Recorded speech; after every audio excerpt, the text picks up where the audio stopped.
And I have studied it down through the ages. But I have always threatened to write a massive book about it and never wrote a line. I write out the title for the book. And I talk out chapters in the book, but I never write the book. It is so delicate and dangerous and so painful that a person like me who opened many doors and talked about many things, even at the risk of being killed, hadn't even put it down.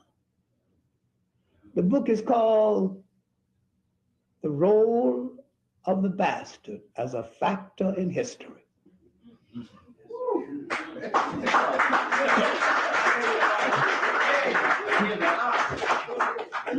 How people have bastardized other people through their women and use the bastard to control them. Then having used the bastard, refused to accept the bastard in the home of the father that created him and send him back to his mother's people to start confusion. Yes, like the book, yes.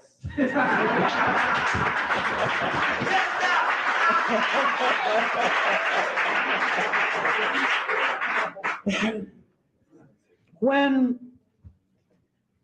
and if I dared, and somebody going to have to give me a bodyguard 24 hours a day if I ever did, I would have to write about how they literally destroyed the Haitian Revolution. How the mulatto generals, sons and daughters of the French black mothers and French fathers betrayed the Haitian Revolution and went over to the French against Toussaint Louverture. And a French general who hated both blacks and mulattoes called Rochambeau. He was going to teach the mulattoes a lesson. That I hate you just as much as I hate the blackest of the blacks. So he gave a gala party for the wives of the mulatto generals. At the end of the party, he said, I have some presents for you, ladies, in some boxes. So go in the room and open the boxes. It was the heads of their husbands. He had cut their heads off to show you I have just as much contempt for you yellow niggas as I got for the blackest of the blacks. The Rochambeau incident in Haitian history was so embarrassing and so painful. Most Haitian historians have written it and left it out. Couldn't face it. Too embarrassing. And Christophe, one of the last of the powerful of the three generals, mentioned it in passing. One of the last of the mulatto governors, Pétion, when they were arguing about democracy or dictatorship, Christophe had a dictatorship, but everybody was fed and going to school and doing well. And Pétion had another part of the island that was called a democracy, modeled after Europe, but everybody was starving over there. And when he faced Christophe, he said that if the French, Christophe had been a stable boy and head waiter in the French inn, also fought in the American Revolution, but that's another story. But when he faced Christophe, he said, if the French had killed you, I wouldn't have you to contend with. And Christophe's answer was classic. If your mother had the common decency to keep Frenchmen out of her bed, I wouldn't have you to contend with.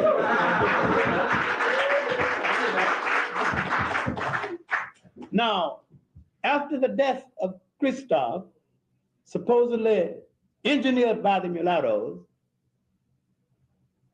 they came to power, begging for French acceptance and got it.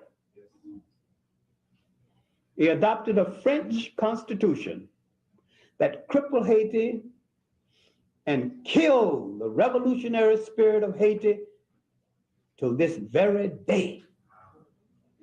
French white nationalism and French bastardization killed that nation before it could get born.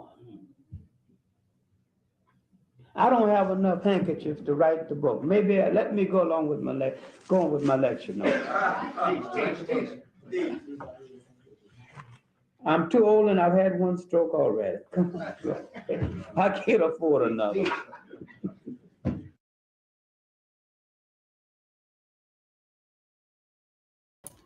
What is good, my people? We are live back again with another live broadcast on the forecast. Yo, what's going on, Raw? I appreciate you for coming through. You know what I'm saying? Now, I'll probably gonna piss a lot of people off with this one. You know what I'm saying? And the John Henry Clark, I understand why. He said what he said about. I haven't even touched that subject, but I'll attempt to broach this subject because I do think it's important. And I'll say this, especially the last couple of days, like just being out with like my family, I seen like way too many. I've seen a lot of like black women with like white dudes. And angles. I don't like seeing it. It's like I'll just say I don't like seeing that. And to me, it's just like crazy to see like so many black people doing this, you know what I'm saying?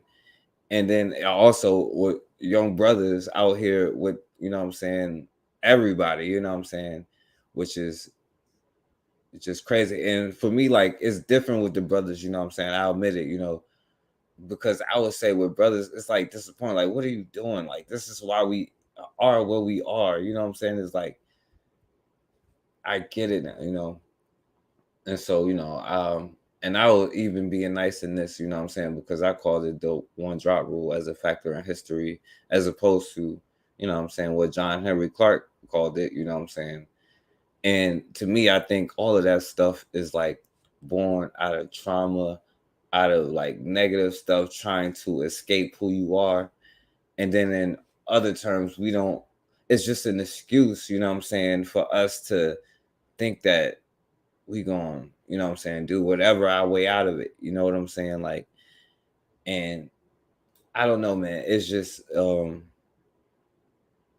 we don't understand that we are creating our own destruction, and we are sick in the head, you know what I'm saying? And even to the point where I think even for the young people, especially the young Africans, the young people like in Africa and who's ever in Africa, right? The Blasians is probably gonna have to be the next thing, you know what I'm saying? And then even to the point where, I watch a lot of stuff, you know what I'm saying? And then even a brother who I be trying to watch, but like, it just goes on and on about like, oh, biracial is black and all this other stuff, you know what I'm saying? Well, it's time to understand, like, if we want to have a community, we're going to have a community, you know what I'm saying? I'm tired of all the other stuff, you know what I'm saying? Because like all the stuff that I'm seeing right now is just whatever, but I don't know, man. So it's just me on this one. So I don't know, like y'all probably ain't gonna be feeling it, but it is what it is. So we can just look at a historical point of view, you know what I'm saying? Like, and let me say this first, because I don't blame like the children, right? You know what I'm saying? I blame black people, the black people who participated in this, situation. Because it's like he said, it's the bastardization of especially black women. Because, like I said, it was born out of trauma. This stuff developed through like the trauma of like being raped. You know what I'm saying? Like it's focusing here on America. You know what I'm saying? Because we can go back to other mulatto groups. You know what I'm saying? But I don't think y'all want to do that. But even just here in America, right? That whole mulatto class was born out of rape and born out of assaulting and trauma, you know what I'm saying? And all of these conversations is not new, you know what I'm saying? But it's time to understand, like, if we want to rebuild our communities, you know what I'm saying, it starts from scratch, you know. And even when we look at history, because even when I was talking to the brother, I'm like, you know, well, if you're gonna say that, then you have to say everybody's black, you know what I'm saying? Like, and I was like, well, is J. Edgar Hoover black? And then, you know, some people is going to say, yeah, well, he was, which is interesting, you know what I'm saying? So let's just go through kind of the history, right? But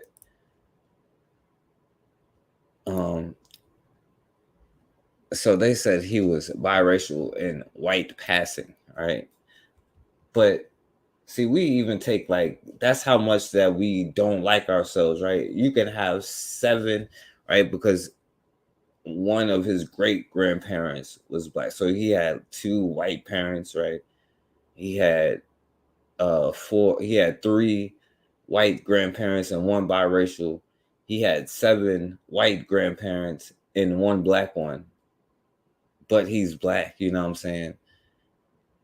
And the problem is we just welcome and open our arms up to any and everything, you know what I'm saying? We can't even understand. Like I said, it's not the children of said thing, but you know what I'm saying, it's just interesting. Yes. J. Edgar Hoover was biracial and he passed as white. He was what we call passe blanc. He even acknowledged his Negro heritage in a letter he wrote to Martin Luther King, trying to convince him to kill himself. Pause to read. Pay close attention to the second line in the second paragraph. Yeah, J. Edgar Hoover was biracial. Not only was he biracial, but he was also on the DL. He despised everyone and everything that represented the parts of himself he hated most. Yes, J. Edgar Hoover was a closeted biracial man. Now, see, this is what we was talking about with this whole thing. Because most times when people say somebody who was black or whatever, they're talking about, you know, a biracial person. You know what I'm saying? And the problem that, you know, saying you're gonna run into is, like, we devalue ourselves, you know what I'm saying, so much that we can replace one of us and still have black children, you know what I'm saying? Because one question that you would probably have to ask is, like, you know what I'm saying, the white female host, right, can they spawn black children, right? A black man come from a white boy's quote unquote seed? I don't know. They don't really want to answer these questions. And see, when we start saying, like, certain things, right? Like at least put it into context to where, like, you know, he's like probably like 89% white, you know what I'm saying? And it probably has that 1 drop of black blood, you know what I'm saying? But it's just like he was talking about, and now I ain't even go to the Haitian Revolution, which is an obvious example of, like, how, but like I said, that stuff came out of rape and stuff. Like, you know, this is different when you're choosing what you're choosing, because you're choosing, like, you know what I'm saying? And like I said, I had stuff that I was going to talk about this before, and I never brought it up. That's why I got other stuff. But I don't know. I'm just starting to see a lot of us out here slipping, you know what I'm saying? And it's, you know, it's either get our stuff together or whatever, you know what I'm saying? But, you know, when we start getting into people like this was black, you know what I'm saying? But like I said, this goes through a whole history.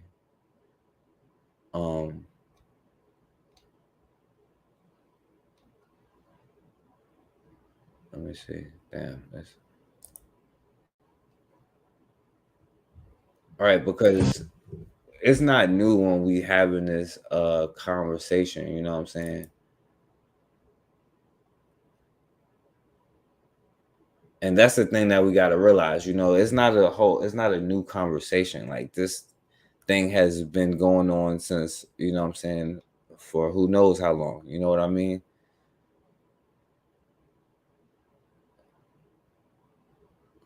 I know it's going to kind of freeze up, but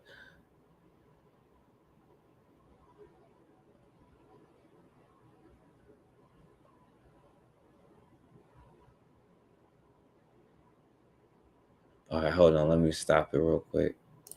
If it'll stop. But like I said, man, this has been a common theme that's been going on, like, you know what I'm saying, for hundreds of years. And we think that the same thing, like we think that certain things is new, but it's really just the same thing happening over and over. You know what I'm saying?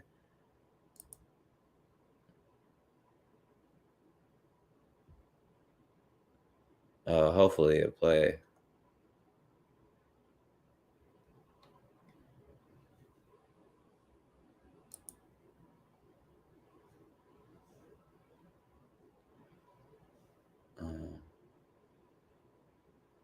Yeah, because back on through history, you know what I'm saying? Like mulatto people try to One do thing I their want own to thing. ask you about. Right. This is You just mentioned American history. about the boycotts of the streetcars in South Carolina in the early 1900s when they were starting to segregate. Well, I'm aware that they tried to do that in Colombia around 1905 or 1902 or so, and it fizzled out. And I've always been curious about it because there's so little documentation of that. Did you find anything in your research about that? Of streetcar systems throughout looked down upon because they use a light complexion for the.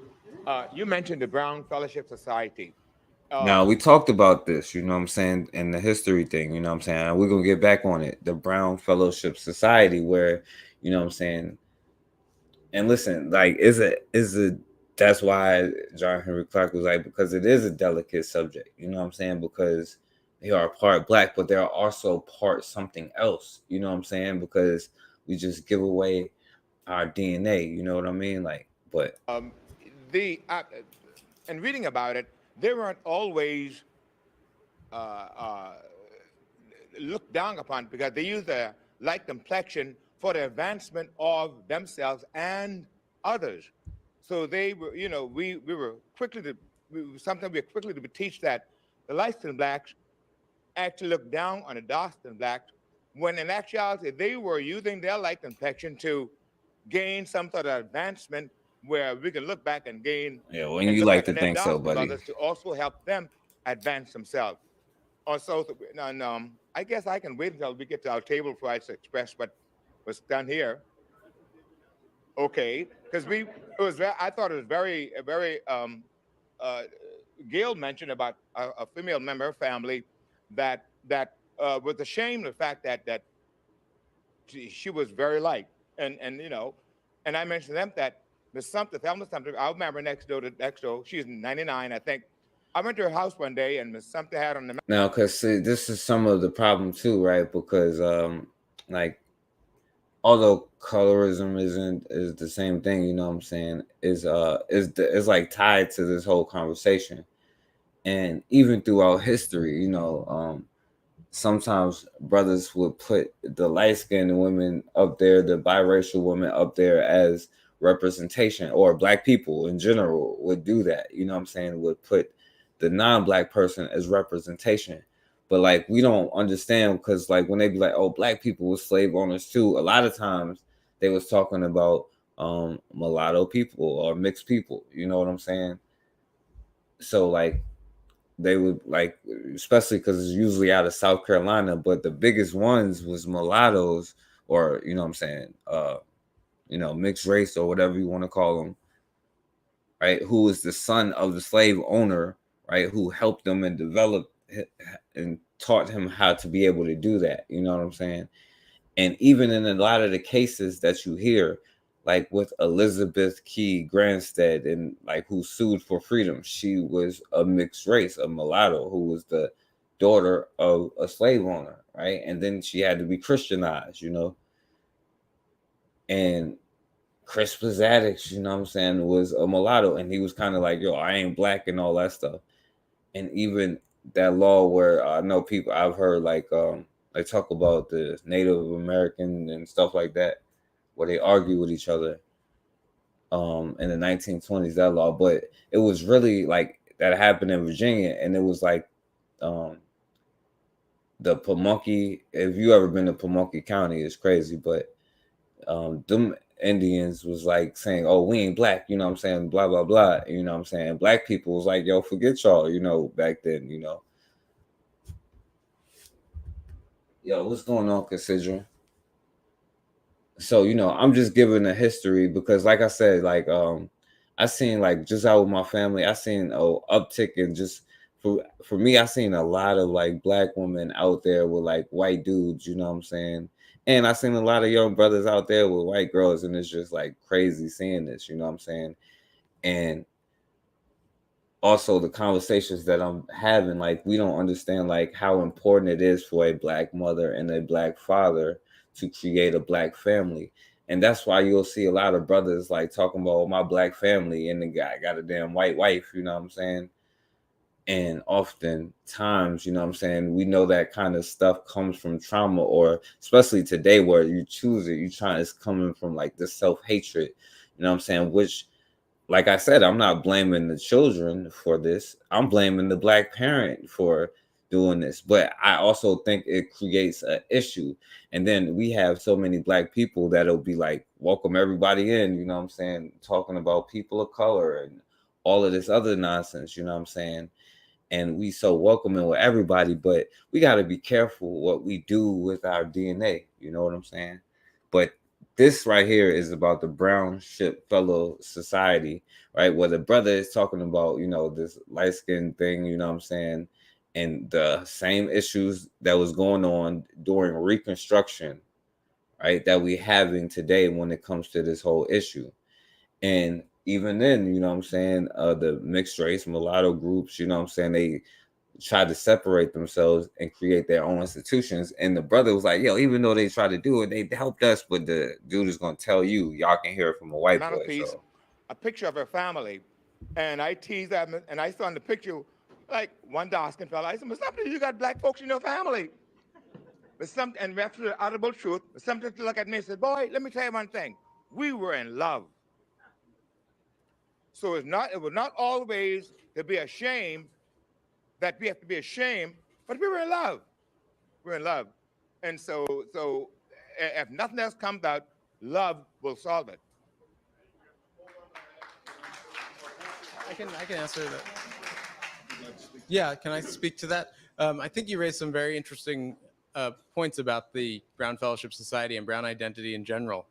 Certainly, by the collapse of Reconstruction and into the 20th century, Brown identity can curdle into a kind of colorism that is very troubling. But I think the concept of brownness can go two ways. I mean, there are liberating aspects of brownness. I think at its best, brown identity is about saying it's not, well, we're not black, but it's we are black and we're also white. And it can get us out of the black-white binary. Also, in the Reconstruction period.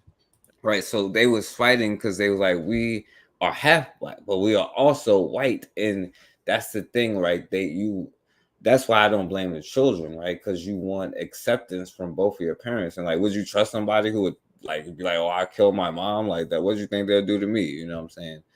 But that's what I'm saying. Like, it's not even their fault. You know what I'm saying? It's us putting them in certain situations. You know what I'm saying? See, back then it was different because it was literally them, like, you know what I'm saying, like assaulting black women. I'll start saying that, they was raping black women. You know what I'm saying? If you got a problem with that, like, that's what they was doing. You know what I'm saying? And like I said, that whole thing was born out of trauma. And see, they recognize that, and the closer that they could get to whiteness, you know what I'm saying, the more they be accepted. Of course, we know they'll never be accepted. We all know this, you know what I'm saying? It's just that, having more self-control and not even giving passes to people to be able to be like, "Oh yeah, I'm gonna bring this white girl to the cookout because I still got a black family." There's no way in hell that a black person can come from a white female host, This is when brown people begin to fight for the rights of all Americans and all African Americans. This is a community that in the lead up to the Civil War is often cozying up to their white relatives in the hope of getting certain privileges. And there's a crucial break in the Reconstruction period that I detail. I think it's important for us to reckon with both the sort of heroic and more tragic aspects of brown identity and history in the city. Thank you. All right, so yeah, and like I said, it's a touchy subject, like John Henry Clark said, you know what I'm saying? Because it is not necessarily their fault. It is like us that take part in that, you know what I'm saying? And also, like I said, this is a historical thing. Things like the brown paper bag test and all of that, you know what I'm saying? Let me see. So, and listen, if you listen to some of their channels, you know what I'm saying? I get it, you know what I'm saying? Like a lot of biracial mixed people want to identify as like both, you know what I'm saying? Mixed, you know what I'm saying? I'm both, you feel me?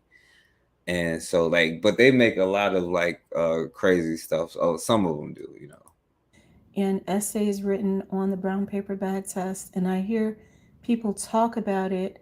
I think of whether or not it's a dog whistle to really vilify light-skinned Black American people. So I want to look at the Wikipedia article really quickly, and you can take a moment to read it. But I just want to point out certain items within the article. And I want to say that as a lighter skinned person, being within the African American community, I do think that there are a lot of different groups. It's not just one group. And in my opinion, people who look alike or are from similar countries or locations, for example, people, to me, the paper bag test was really just a way for them to delineate, okay, who's a part of our group and who isn't. Okay, it's similar to having a scale, the article. One of them is the language. It's very evasive. Sounds like they just don't have any proof. The test was allegedly used. It is rumored. The test was believed. Part of oral history. These are very vague terms. So it's almost like you can't prove what you're saying, but you just need it to be true. And my only problem with that is whether or not it really occurred is one issue. It did occur a really long time ago, so I don't know why people try to bring it up today within another community, and you're trying to hold the standard to them where somehow they have to have some type of allegiance to the darker skinned majority, when that really just isn't fair to them. I mean, they're a different group, so they should be able to delineate. And I feel like people delineate us anyway, kind of like a reverse mental paper bag, right? They look at us and say, oh, this person's a light-skinned person. This is probably how they're thinking. They're colorist. But that's not fair to us. We should work within the framework of what they can do. They spend a lot of time focusing on like light-skinned women or light-skinned men. And they're just not doing anything. Oppress light-skinned people, just been a way to delineate. But it is used in a way to make people feel guilty. It's a way to kind of. All right, so that's just her talking. Like what I wanted to play that before I played that brown paper bag, because this sister's talking about how they used it historically. They did a study about how people reacted to the color of the skins of the doll, and these were Black children, and found out that there was this color issue within the Black community of people reacting to the darker doll in a negative way from the lighter doll. And that had always been thought of, of issues. When I applied to Fisk University, you had to have a photograph. And for the most part, Fisk, Howard, and other schools, the lighter you were, the more likely you were to get into those schools. All Black schools. All Black had schools, their yes. color gradation. And those were the private schools. The public schools, you didn't have to submit a picture because it was assumed that the public school would have to let all Black students in regardless of the color of their skin. But again, the lighter the child, the more likely they were to get into the state-supported schools as well. It's just that no picture was required, but there were some issues there. So this was the color consciousness issue inside the paper bag, the brown paper bag. The brown test. paper bag test. All right, so it was literally a thing, like going into clubs sometimes, and oftentimes it plays a role in history too, like like the sister who was trying to do the first one to do the bus boycott that you know, they ended up sending Rosa Parks to do. You know what I'm saying? No offense to Rosa Parks, but you know, it's the mentality that you had to get her to do it instead of, like, you know what I'm saying, the young 16-year-old sister who happened to be, you know, a black sister. You know what I'm saying? Like, no question about it. You know, it's just certain issues that it comes with. And this, like I said, the tricky thing is not the children's fault, you know. And a lot of times that the black parent is trying to escape the blackness, you know what I'm saying, is running away from it, you know. And we all know this, you know. And no matter what you do, you can't escape it, you know what I'm saying.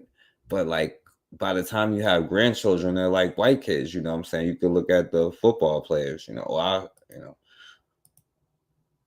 And okay, yeah, that was the whole thing in Louisiana with the quadroon balls, quadroon parties, and that whole weird thing. But I don't even want to get into that because all that stuff was like kind of crazy, you know. And you know, but that's where the whole Creole thing was coming into play, because we also don't even recognize that different European groups use biracial mulatto people differently. Like the French, since like how they used them in Haiti, you know, they also did the same thing here in like New Orleans and Louisiana, right? How they tried to use them as division, you know what I'm saying, to keep them away from them, you know what I'm saying? And that's generally how it was used. And then it's a lot of the issues that come with, like, you know, us trying to lighten ourselves and all that other stuff, you know what I'm saying? Now, all right, so let me play this video here of this dude here who be cooning all the time, right? But I want you to check out this video because he's going to talk about his kid, you know. Larry Elder hurt my feelings. He started saying all that truth. I was feeling some type of way. Oh, no, he can't be right. Dudes on the police department hurt my feelings because I was all over Barack Obama. That was my dog. Smart. He was black, even though he ain't black. How do you mean he's not black? What part? Hold on. No. How do you mean Barack Obama's not black? How is he black? Give me an example. His father's black. So that makes him black? Yeah. What about his mama? His mother's white. So that makes him black? Sit down real quick. Let me school you real quick. Okay, go ahead. Okay, is white supremacy, are you a white supremacist? No. Is white supremacy that says that a black man and a white woman together make a black kid. That is the purest idea of white supremacy. No, it's not. That is not a racist. Are you crying? Are you gonna? White girl turned up on it. What do you mean? I fetishize my black man and I have black children? I don't think so. That is the purest idea of white supremacy. No, it's not. That is not a racist. Are you crying? Are you gonna cry? Please sit down. We are not a racist country. Please sit down. The dominant social order says because white supremacy says that. That's why you hold the truth to that. Dominant social order no, of the country, my son. Listen, racist. Don't talk over me, please. I'm sorry. It's your event. Go ahead and speak. That's right. That's right. You're talking over a black man. Come on. Submissive white girl.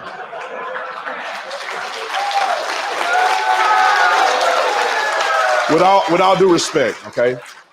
Crowd full of white dudes, right? But that's Barack Obama is crowd full of white dudes. But you know that's one thing that some brothers are gonna speak up for: their ability to procreate. You know what I'm saying? And change, lighten up. They see this. We do it in different ways. Some of us bleach our skin. Some of us try to sleep our ways out of it. None of it works at the end of the day. You know what I'm saying? Assimilation is annihilation. You know what I'm saying? But that's why we a bunch of clones now, I guess. With all due respect, Barack Obama isn't black because he have a drop of black in him. My kids are not black. My wife is white. I'm black. They're biracial. They're not black. See, what happened in history is that if a black man or a white man or any other race had a drop of anything else, and it eliminated them from being pure white. It was called a one drop rule. If a white person had a baby with a black person, they did not want the white race to not be pure, so you defaulted to the other race. Today, they practice the same thing. What makes my son black?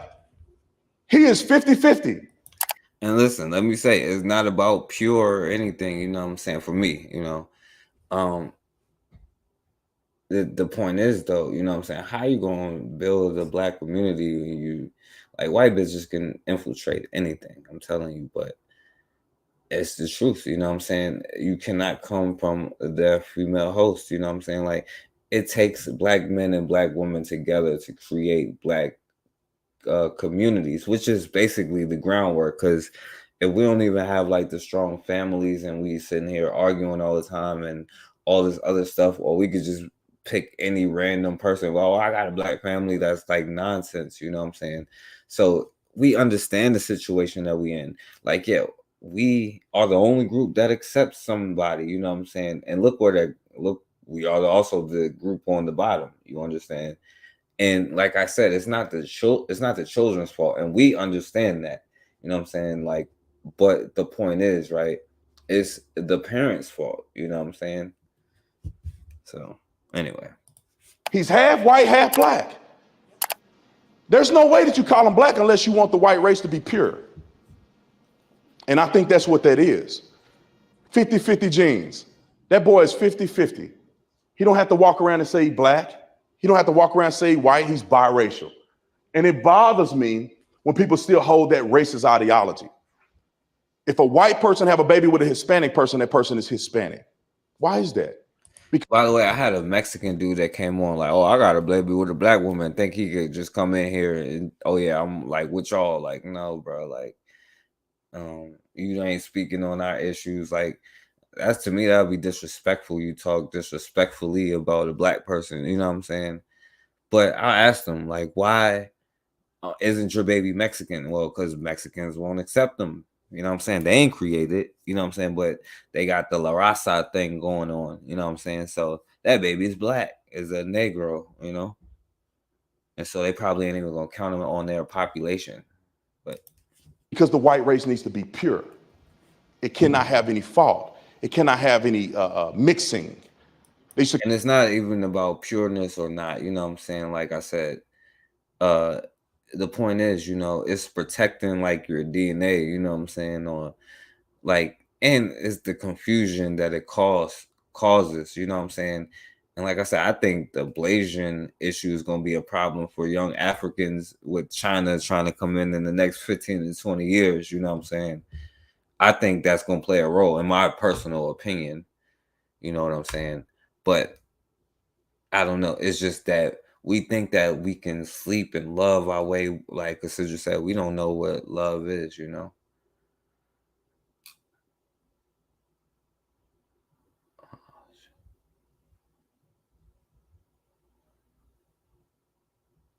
Hold on. All right.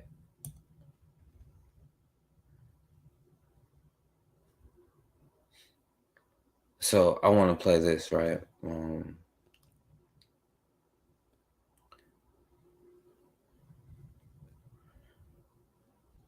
Now y'all know about that chick Sage Steele and stuff, but this is what. And then I first saw him on Fox News. That's actually true. A member of Kappa Alpha Psi Fraternity Incorporated, so them shoulders work overtime. Also the author of it's about the one drop rule and stuff. Yo, what up, Black Megas? Yeah, you know, and that's what, you know, John Henry Clark was saying, like a lot of times, and like I said, that's why I can't like blame the children. I put the blame on us, you know what I'm saying, or those who do it, who participate, you know what I'm saying, or also those of us who give passes almost to allow this to keep happening, because, like, you know, they can have their own identity, you know what I'm saying? They are both, you know what I'm saying? They going to recognize both sides, you know what I'm saying? And so they're mad about that chick Sage Steele, you know what I'm saying? And they call her like a coon and all that. New book, Them Versus Me, My War Against Biracial People in America. Dr. Mark Lamont Hill. Biracial heroes. Black people don't make distinctions. Like, I don't walk around thinking, oh, Obama's the first biracial president. You know what I mean? Yeah. You know, black people thought Bill Clinton was the first black president. So Even Drake, you know, I identify as black. He does shit I find irritating at times, but I don't attribute it to like his white. He's just a black dude. You know what I'm saying? Who does light skinned things, right?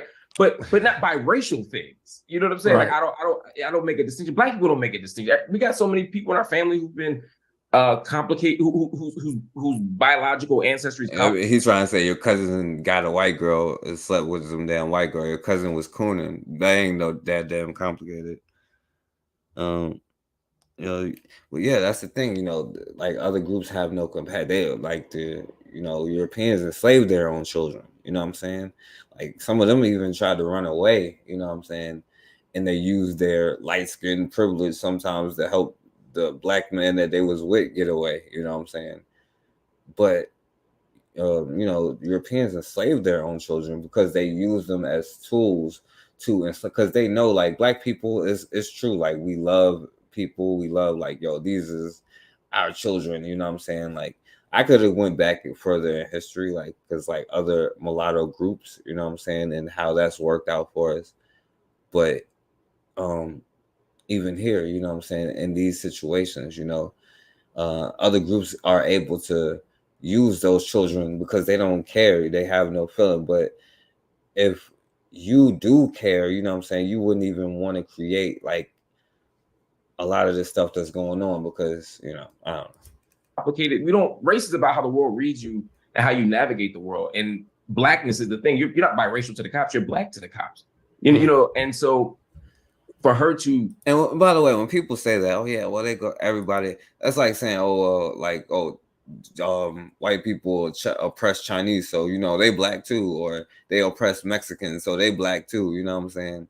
Like, oh, when they see you, they see black and brown, brother. You know what I'm saying? Look how the black and brown thing has worked out. It's been the same thing with the mulatto, but it's very different because it's your children. And before it was hard because it was born out of, you know what I'm saying, rape. But now it's like kind of out of cooning, you know what I'm saying? Because it's a lot of anti-blackness with the parents who trying to run away from that. You know what I'm saying? Dude, you know what I'm saying? Who does light-skinned things, right?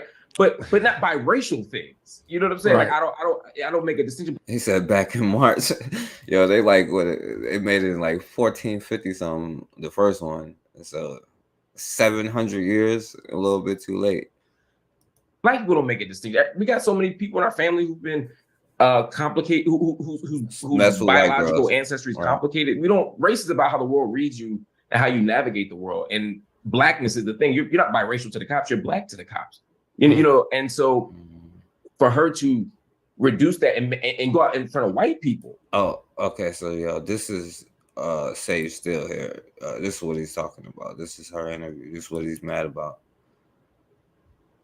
Comments that you made about then President Obama. Looking back, do you regret that you brought him up in that conversation that was very personal to you? No.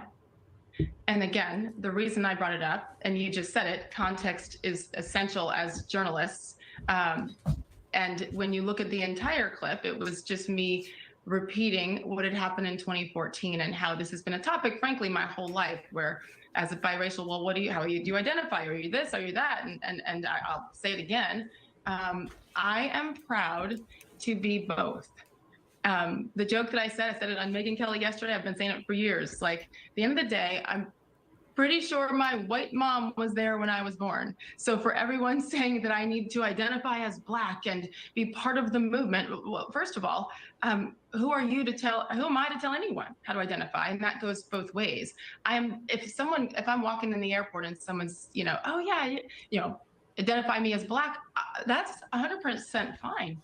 Because by the way, yo, I was listening to a lot of their, you know what I'm saying, channels and stuff. And like one person got on there and be like, yeah, I understand, like, oh, why y'all like, but why don't y'all have like the same smoke for like white people and stuff, you know what I'm saying? And they was like, oh, well, only like one sister kind of tried to answer. She was like, well, because white people don't accept us, you know what I'm saying? But that's what they kind of have smoke for Black people for. Now it's not like because this is what I'm saying. This is why it's a complicated thing, like John Henry Clark was saying, you know what I'm saying?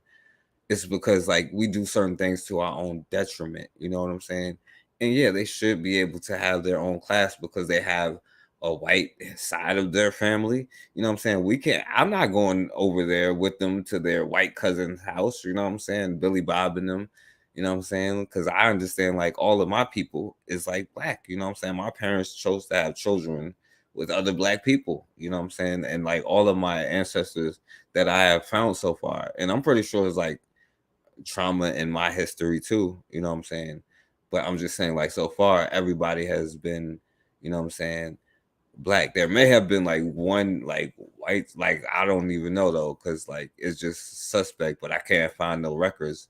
You know, through my dad's side, like my granddad's like great grandmama or something, but that would have been like slavery times, you know. But anyway. So proud of my black side, as I am of my white side. Barbara Walters brought up President Obama. He was president at the time, and I said, great, that is a fact. He can identify how he wants. And when I talked about his black father, he has written a book about his black father not being there, which breaks my heart. It's a fact. And he chose that, and I can choose this. And I think at the end of the day, that's the bigger story here, right? And maybe not story, but lesson is for some people to be able to tell others how to identify. And that's okay. Yeah. But that person to not be able to stay true to who they are, that's where the hypocrisy lies. That's where I say enough. We are very open about other people identifying as what they want to these days with the LGBTQIA+ crowd. So, and transgender athlete. I mean, we're very open about everyone being able to be who they are. Unless you're biracial and you choose to say I'm biracial, not black. Well, that's an interesting point. Both ways. That's an interesting point. And accepting and tolerant, or we're not. Well, and yeah, so you know that was pretty much what she was saying. Yeah, half of them mixed folks ain't even accepted by them, so they won't be invited to the picnic. You know, and you know, it's true, you know what I'm saying? And the thing is though, you know what I'm saying, you do have to be aware that, you know, that's their white mom, you know what I'm saying? Like, you know, everybody like, well, you should love your mom. I heard one person say, oh yeah, I would kill my mom for the cause, you know what I'm saying?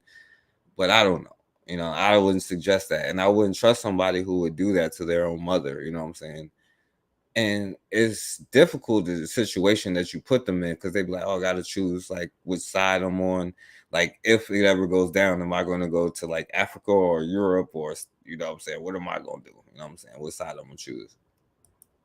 Right, to go on these majority white platforms and conservative platforms and construct black people as somehow the ones who are holding people hostage to their color, or that black people are somehow denying complex racial makeups. When we've always embraced it, it's white people that made the one drop rules, white people that don't like biraciality. Who made the one drop rule again? I ain't gonna play it again, but y'all heard who made the one. People that have historically said, no, if you're too much of this or not enough of that, you don't count. Black people have never done that. We've embraced the whole tent, and we continue to. There's nothing about Sage Steele that I dislike in terms of her racial makeup. It's her politics. It's the anti-black politics. That's all. American racial logics. I don't want to be hostage to a history that says if you're one drop of this, not as the opposite side of whiteness, right? We just ain't got it. You can't opt out of blackness in the same way. So I'm always skeptical. We're big tent people, and I'm always open to embrace allies and people who love us and who we love. But there's still something about blackness. Quick, y'all name somebody who loves us. Old names, these old logics, these old approaches, still relevant and effective. Can we do some new ones? I think though, when it comes to blackness, the answer is still nah. Right? The answer is just nah. Like certain things, sure, but there's certain realities about our world. Biracial people who do not want to identify as black, right? Who completely shy away from their blackness. Not biracial people who say, I am black and I'm white. And embrace both of those things, because I have but like you're talking white. But you're not white. I guess that's the thing I'm pushing. You're black and you have white family. You're black and you're black, but you're not white. He was like, yo, you got white family. You know what I'm saying? I ain't got no white family. It was except for like, not my, but except for like, you know what I'm saying? I know everybody got like a cousin that mess with white girls, you know what I'm saying? Like, and then, you know, I know they look But you're not white. I guess that's the thing I'm pushing. You're black and you have white family. You're black and you have a white mom. You're black and you have a white mom. So you really don't believe as a biracial. I'm telling you, white girls is gonna be at the cookout before black men gonna get thrown out for the cookout before white girls do. Well, I don't know. Well, I'm gonna get thrown out before a white girl will. Person, you can say, I'm both. It was not. Nah, you can't say you both. Imagine saying you're gay and you're straight because you have sex with both people. Right? You'd be like, no. Right? Like, see, at some point, one is a negation of the other. Well, you would say you were bi. That's a different thing. Right, which is not straight. I.e., and straight becomes the norm, right? So let's follow this logically out. Similarly, a biracial person is not the norm, right? In a white supremacist society, that is what? White. So you can't be biracial and white anymore. You can be bisexual and straight. Because in both cases, you are doing something that by definition, rather, compromises the other because they're both framed around purity. Now, again, these are problematic ideas. Man, Rach, fight back. This nigga bodying you. With people recognizing. Can I ask you some question? Seriously, why is this so hilarious to me? Like, I mean, you emotionalize it like that. Do you think that that's why? I'll stop it. You know what I'm saying? Because it go on. Y'all can watch it if y'all want to. But anyway, so that was that whole thing with it. But he was like, if you're not, he was like, you're not white. You know what I'm saying? You just black. You know what I'm saying? So y'all can get all the white girls that y'all want and still have black children. I was like, are you serious? You can be biracial and white. You are Italian, Arab. I don't know. They seem pretty white to me. They're Europeans. You know what I'm saying? We'll say that.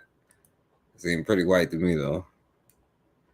But, so I'll play this brother because he another dude that he be trying to go in on black men, but, like, has a black wife. And also, when people do that, you know what I'm saying? If, like, we see it a lot with the white girls, you know what I'm saying?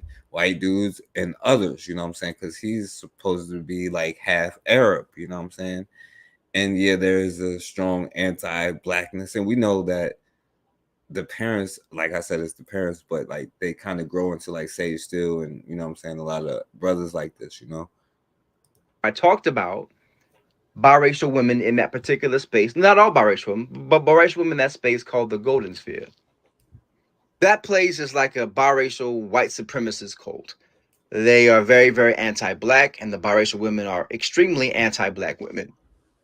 And it really bothered them that myself, as an outspoken, successful biracial male, was proudly married to a beautiful black woman, and I defended her nonstop. So they attacked me and my wife left and right. They called me. Now, by the way, all he does is like say, you know what I'm saying, stereotypical things about black men, you know what I'm saying? Like, so I don't know how, like, on either side, like how you can accept one and without the other, you know what I'm saying? Like, to me, that seems real fetishized Asianist, you know what I'm saying? How you can't accept one. But, this is a lot of the problem because not only do you inherit the anti-blackness from whatever other culture it is, whether it be Arab or whatever, you know what I'm saying? But you also get the black person who's really trying to run away from or lighten their skin, you know what I'm saying, who's trying to escape persecution and more, let's just say like a lot of cases, most cases. So they attacked me and my wife left and right. They called my wife all kinds of despicable racist slurs, and they went out of their way to try to tarnish me and make up shit and just lie because they hated the fact that I would not divorce my wife and marry a biracial woman. In this video I'm about to play, you'll see that. Oh, wait, never again, before I play it, this is why I don't like YouTube, because it's just the drama. It's just crazy. Right, that's enough, because I ain't never played it, so I ain't never gonna play this no more. So I'll let this lady decide the whole one drop rule thing. Now look at this. Let me see. Makes you black. Drop rule. Now look at this. One drop makes you black.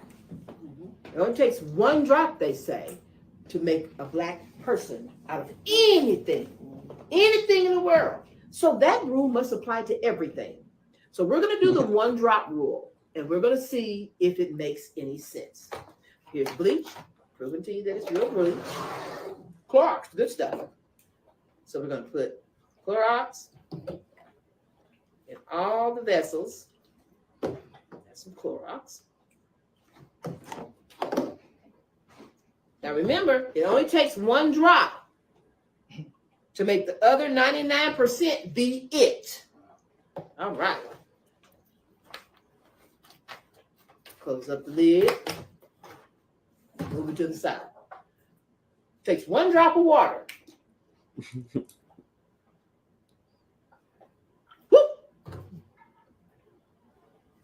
This is now 100% water. First person to drink that, I'll give you some money. This is good old vanilla flavoring, because a lot of y'all use this because you cook and bake and all. One drop, where's two? One drop. One drop. Who would like this to make a cake? It's 100% vanilla flavoring now. It only takes one drop. One drop of precious earth. What's that scripture say? God did what? And the Lord God formed man of the dust of the ground. Woo! Dust of the ground. It takes a drop. Look up there. I have a full cup of 100% ground. But the best one of all. Milk. Let's get us a drop in here, people. One drop.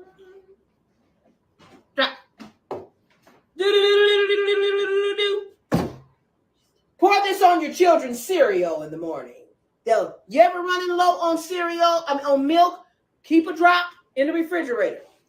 Go get you some bleach. Pour you a full glass. Put one drop in there, and guess what? You've now got milk. What about coffee? Starbucks, you've been doing it all wrong. It only takes one drop. Let's get one drop of coffee. A little drop of coffee. That don't take a lot. One drop. Look at there. Latte mate. Full cup of coffee. You know, none of the stuff even turned brown, by the way. But you know, that'll settle. That's, you know, the one drop rule, I guess. You know what I'm saying? Oh yeah. So according to that, this dude says he is has got the one drop rule. He could say he's a person of color here, but I don't really care because, you know, I don't care what this white boy say. So I'll go to some more. You know what I'm saying? Because look, even in my family, you know what I'm saying? Like I said, my cousin has done it. You know what I'm saying? And you know what I'm saying? They look pretty white to me. I'm not gonna lie to you, but they're certainly not black. You know what I'm saying? That's just they supposed to be in my family. You know what I'm saying? They're my cousin's children. You know what I'm saying? So. Hi, how are you? I'm Yaba. Yes. I've been in situations where people perceived me perhaps as white. I never passed. Listen to this brother here. It says always the dark-skinned ones. It's usually the ones that love white girls, you know what I'm saying, that's doing this. And unfortunately, you know, this is a handicap, you know what I'm saying? Like, that might have been the first thing that we did wrong when we seen them in the damn caves. Perhaps as white. I never passed. I never denied who I was, but I didn't always go around and advertise. I just was myself. How do you identify culturally or racially? I'm an Appalachian African American. Appalachian African American. Okay. So your father's African American, your mother is European American? My father, his father is biracial. He was a graduate of Howard University, an Army man, was a very powerful force in my life. We grew up, my dad pretty much subscribed to the thought of the one drop rule. We were raised African American and proud of it. Growing up, people may not have initially realized I was African American. One time I was with my cousins, and my cousins came in a variety of skin tones from brown to black. And we were playing, I don't know, maybe touch football. And there were these two white men, and they were standing there and they were looking at us. And one of them says, "Hey, come over here, fella, come over here. I want to meet you." And I said, "Hello." And he goes, "Hey, let me hold your hand." And he grabbed my hand and he goes, "What are you doing playing over there with those niggers?" I was like, "What?" He goes, A white boy like you shouldn't be over there playing with those niggers. I don't like seeing a white boy over there. You shouldn't be doing that. Why don't you come on? And I looked at him, and he was a big guy, and I kicked him in his knee. I just kicked him in his knee. I said, "Don't you call my cousins niggers." I was brought up to be proud to be black. And by the way, y'all, if y'all seen him saying like the N-word in public, you know what I'm saying, would y'all be mad or no? Or do you get a pass? You know what I'm saying? Like, I mean, it goes like way deep. My cousins niggers. I was brought up to be proud to be black, and that racism existed, but it's not an excuse for weakness or cowering. It's something that makes you stronger. When I was admitted into my program, my specialty, all right. And also, you know, unfortunately, right, and I'm not gonna say that they shouldn't or they should get or whatever, you know what I'm saying? Maybe it should be something set aside for the biracial children, because yeah, it's like the property of, you know what I'm saying, especially here in America specifically, you know what I'm saying, as a product of a lot of raping, you know what I'm saying. But, you know, a lot of times, you know, a lot of these scholarships and degrees like that, you know what I'm saying, we definitely need in our communities. It usually goes to, you know what I'm saying, the biracial people who are, you know what I'm saying, and it's not trying to blame them for it, but then they would also just be like, oh, well, we did this for black people, you know what I'm saying? Like, for instance, like Obama or Kamala Harris, you know what I'm saying, how she's the first black, you know what I'm saying, woman, you know what I'm saying, the first woman or black woman vice president, you know what I'm saying. But we know that she has anti-black stuff that comes from like a lot of the other side of her family, but they also like categorize it. That's why they be like, oh, black slave owner, but most of them was kind of mulattoes. If you really do the research on it, like, I ain't gonna say it was none, like, of course there was like some black people who was like cooning back then, you know what I'm saying, but a lot of them who they say was the first this, or who they say was a slave owner, or who they said was this or that, a lot of the times they was mulattoes, you know what I'm saying. But anyway.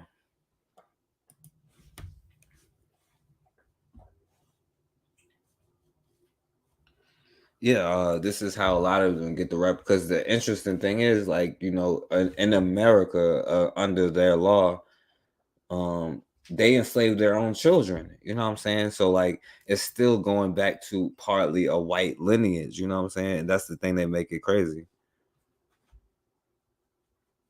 Trick or treating.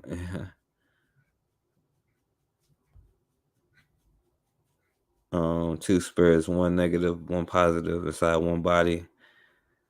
Yeah, you know what I'm saying? This is how a lot of them gonna get to, yeah. All right, so I'm gonna let this white girl, I'm sorry, this black girl.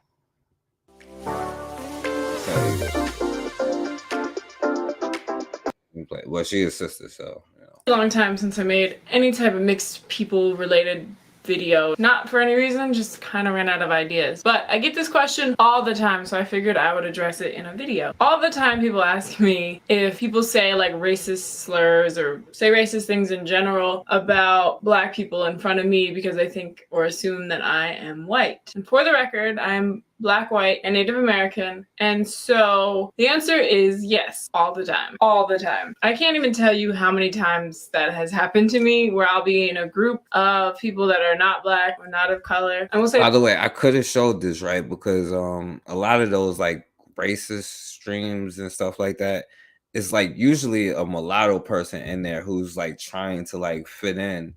But then like they always be like, they make a bunch of like, you know what I'm saying, racist joke to like the mulatto person who's trying not to be Black, you know what I'm saying? And that also, like, you know, like if you look at a lot of the racist streamers and stuff like that, like it's always like a mulatto there. And like they always resort to like, you know what I'm saying, N-word monkey jokes and all this other stuff. Same old nonsense, you know. But the mulatto person still stays there and like kind of jokes with them, you know what I'm saying? a group of people that are not black or not of color. I will say She's very sister. discriminating things Don't hate on the sister Black Megas. against black people. And a lot of people ask me like, what do you do? How do you react? What do you say? And to be honest, at first I kind of just see how far it goes. Like I just am like, let me see how far this goes. So I might not speak up immediately like within that second. I mean, sometimes I have in the past, but depending on the situation and the person, sometimes I just get a feel for how far that's gonna go on. And like, as much as I hate it, and I'm not trying to justify it at all, because racism is racism is racism is racism. But people were raised the way they were raised. No one's born racist, okay? You were raised that way. So it gets interesting. I either will, you know, like I said, let it kind of go for a while and then I'll speak up, or I'll initially speak up and maybe I won't necessarily say, hey, I'm offended, I'm partially black, but I'll definitely like call them out for what they're saying and look. So she ain't gonna be like, hey, I'm a black woman. Stop saying the N-word like after like 30 times of them saying it. But she'll be like, hey, let's not do that. She ain't gonna just go out there and say, you know what I'm saying? And I don't blame her, you know what I'm saying? Like, you know, we know what they do to sisters. Yeah, I was about to say something hardcore, but I just bit my tongue on that one. I'll initially speak up and maybe I won't necessarily say, hey, I'm offended, I'm partially black, but I'll definitely like call them out for what they're saying and make them try to look at it from a different perspective. Like that's probably I'm mixed. Well, J. Edgar Hoover is black. You know she a damn sister, so she's invited to the cookout, y'all. So, you know what I'm saying? Let me see it. Oh, yeah. So would you rather the kind colored girl stay in the ghetto like you want us to? Colored, huh? Another sister, yeah. Oh, that wasn't it though. I forget. I'll go to the next one. All right, so this is mulattoes telling their story. As some people are, until I'm in an all-white space and people don't realize that I'm mixed. I have so many stories of growing up being biracial and white people just saying anything they wanted to say in front of me. I hear racist stuff. Yo, who is a whiter looking black person than that? Besides J. Edgar Hoover, of course. All the time. It's time to expose. One time I was with this group of white people. Maybe this and the girls were talking about this girl. Toya and Reggie slay on the gram. See all these commercials on this stuff, but and this white girl goes, "Isn't it a shame to see our race mixing with another? What's going to happen to our white purity?" About the time that a hate group was started at my high school called the NHRA. I'll let you guys try and guess what that stood for. And my friends were curious as to why I was completely pissed off because I'm not full black. I am Mexican, full-blooded. That's what they say. And one time I was dating this guy, and his grandpa just moved. Little did he know that I'm a double agent. Right now I look mixed as because my hair is done, but normally pretty white passing. If you worked in film before, you know like 11 hours is a normal day. A white passing Hispanic person had overheard one of the main actresses' distress cries to the director. Let's call the actress Biffany Babish. Miss Babish says, "My feet hurt, it's time to wrap." One more take. Miss Babish says, "Okay, well then you gonna pay for my medical bills." And this white Hispanic had the audacity to say, "Ooh, I'm so glad we have Miss Babish to go ghetto on them." I said, "Ghetto?" She said, "Yeah, black." Or talking about going to clean my car and another friend's mom saying, "Oh, you gotta go get the N-words to clean it." N-words are so good at cleaning cars. They know how to clean cars so good. N-words are so good at cleaning. He's like, "You don't want to live in a neighborhood that has a lot of Mexicans and blacks." And I said, "You don't? Because why would you want to live in a neighborhood that has really good food and really awesome people?" My boyfriend at the time didn't say anything. Thanks, Kyle. All right, there's another. All right, my bad. All right. Mixed race peeps out there. When did you realize that your white parent should have never had children of color? I'll go first. My mother has 3 children of color. I'm the youngest, and the like turning point, like a lot of stuff that's happened when I was younger, I didn't realize it was problematic until I got older. But this one hit me straight in the face. Probably something about N-words and hanging. Full Mexican. I don't know. It's a mulatto. My sister, her kids, and my mom and I, we were on our way to go see my grandmother. My mom's radio station went to commercial. I changed it to the hip hop station of our town. She then proceeds to slam her hand on the radio to try to change it and said, and I quote, "I'm not listening to that nigger shit." Okay. This video is up. All right, yeah. So that's your white parents. Yo, this girl is funny, right? America is more racist now than it was 20 years ago, and this is because of the left. They are even against interracial marriage. I mean, look at these comments I got in the last week. Yep, she thinks screwing a white guy is going to whitewash her. Girl, and you date a white man, TF. Is that why your man white? Yeah, you would say that with your white husband. Hashtag self-hate much? She's married to a white man, so now she's a racial slur. Cool, Y'all are literally taking this country backwards. Backwards. And my handsome husband of 13 years is If you ain't black, then you're white, obviously. You know. Mexican and Puerto Rican. But her children is black. I'm sorry, because she's a part black, you know. So her children are black. Hold on, she had a couple of them. She was America is more racist now than it was. The left, liberals, Biden voters, or whatever they call themselves, they're just so incredibly racist. I mean, look at this comment. She's married to a white man, so now she's a racial slur. And TikTok lets them get away with this. First of all, these people are against interracial marriage, which is so freaking backwards. Secondly, my husband is Mexican and Puerto Rican. Also, can't you guys come up with some new lines? This is getting so old. Yan! The left, liberals. And by the way, she's going to have some black children according to y'all, because like I said, like you can look at Patrick Mahomes, or like I showed another dude, like his granddaughter looked straight. The left gets real salty about interracial marriages when you're a black conservative. So they don't have this type of energy for Camel Toe Harris or Don Lemon or AOC or Lori Lightfoot. All of them are married to white people. They're all tap dancing for the Democrat plantation, so they're okay with it. But when I speak about what the left is doing to Black America to harm it, I get comments like this. Oh, wow, it makes sense now. She married a snow rabbit. Really, guys? Really? It's just so backward. But y'all are so hyper race focused that have turned you into the biggest racists in America. She said it's no rabbit. Yeah, I know Mason be going, and I wish she was here. But like I said, man, okay, it's not, you know, they're children, you know what I'm saying?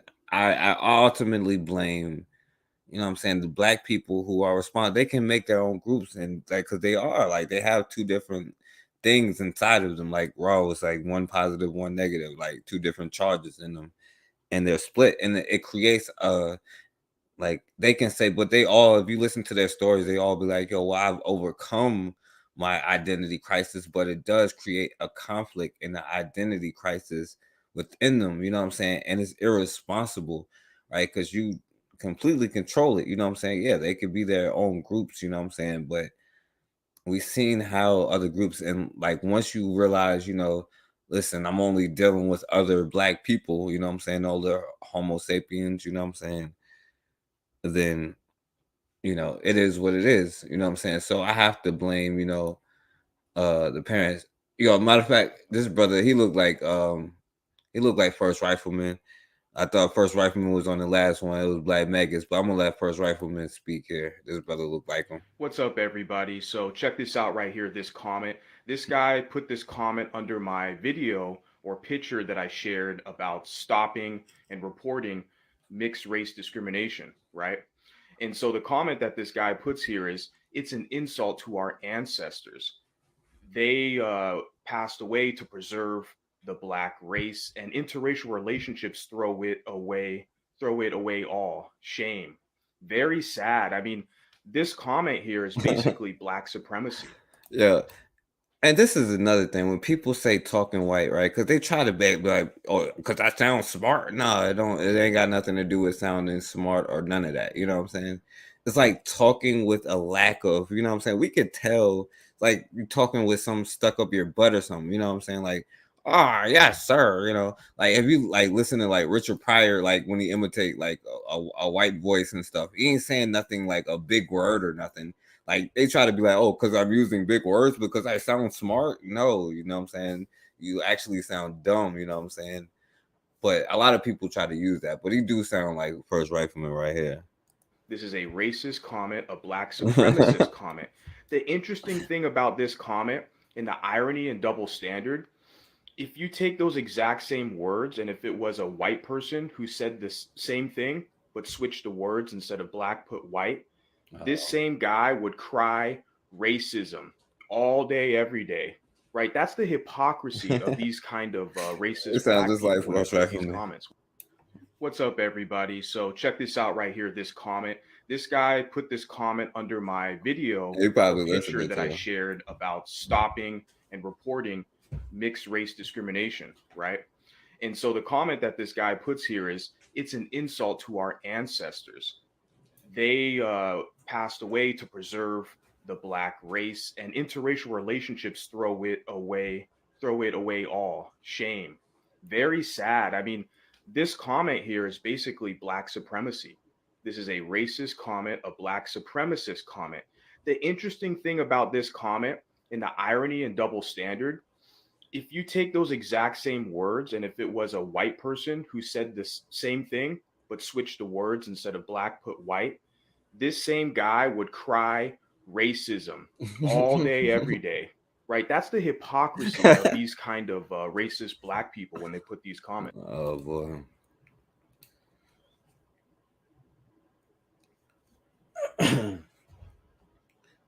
But anyway, like I said, man, it's the parents' fault. You know what I'm saying? It's not the children. You know what I'm saying?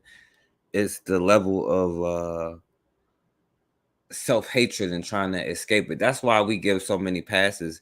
And even when we don't, you know what I'm saying? Like, we don't even realize, like, when we do that, we give room for brothers to come in with the lightest, you know what I'm saying, whitest looking girl talking about black love and pro-black and all this other nonsense, when obviously we can see that they are practicing La Raza, you know what I'm saying? Yeah, he sounds just like First Rifleman. But ultimately, you know what I'm saying, I'm not blaming the children. I'm blaming the creators of said children, you know what I'm saying? So it's, and like I said, man, like when I was out, I just seen, I don't know if y'all saw, I saw a lot of sisters out there, and I'm gonna be honest with y'all, like, you know what I'm saying, like, it disgusted me to see a lot of sisters with like white dude, like goofy looking white boys, like on top of that, you know what I'm saying? And like with black men, I would say is different. Like when I see a black, I'm like, we disappointed. Like, bro, what are you doing? Because especially like a lot of brothers, I see them with like a group of like white people, we looking goofy and all this other stuff. Like, what are you doing, brother? You know what I'm saying? Like, get it together. You know what I'm saying? Like, but I ain't gonna lie, you know, I ain't like seeing it. You know what I'm saying? And it was, I wasn't feeling it. You know. Yeah, that's a good thing. That's a good question. First Rifleman ain't gonna answer that though. Okay, a lot of y'all like what you see when you date a black woman. You love the beauty of black women, which I can't blame you. You love the aesthetic. You love how different we are. You love our bodies. But the problem is a lot of y'all don't even like black people. Yeah, let's talk about it. Bro, where are my black women at that have dated white men? Because y'all know exactly what the fuck I'm talking about. The black women who have literally experienced being called the N-word by the white man that they're dating.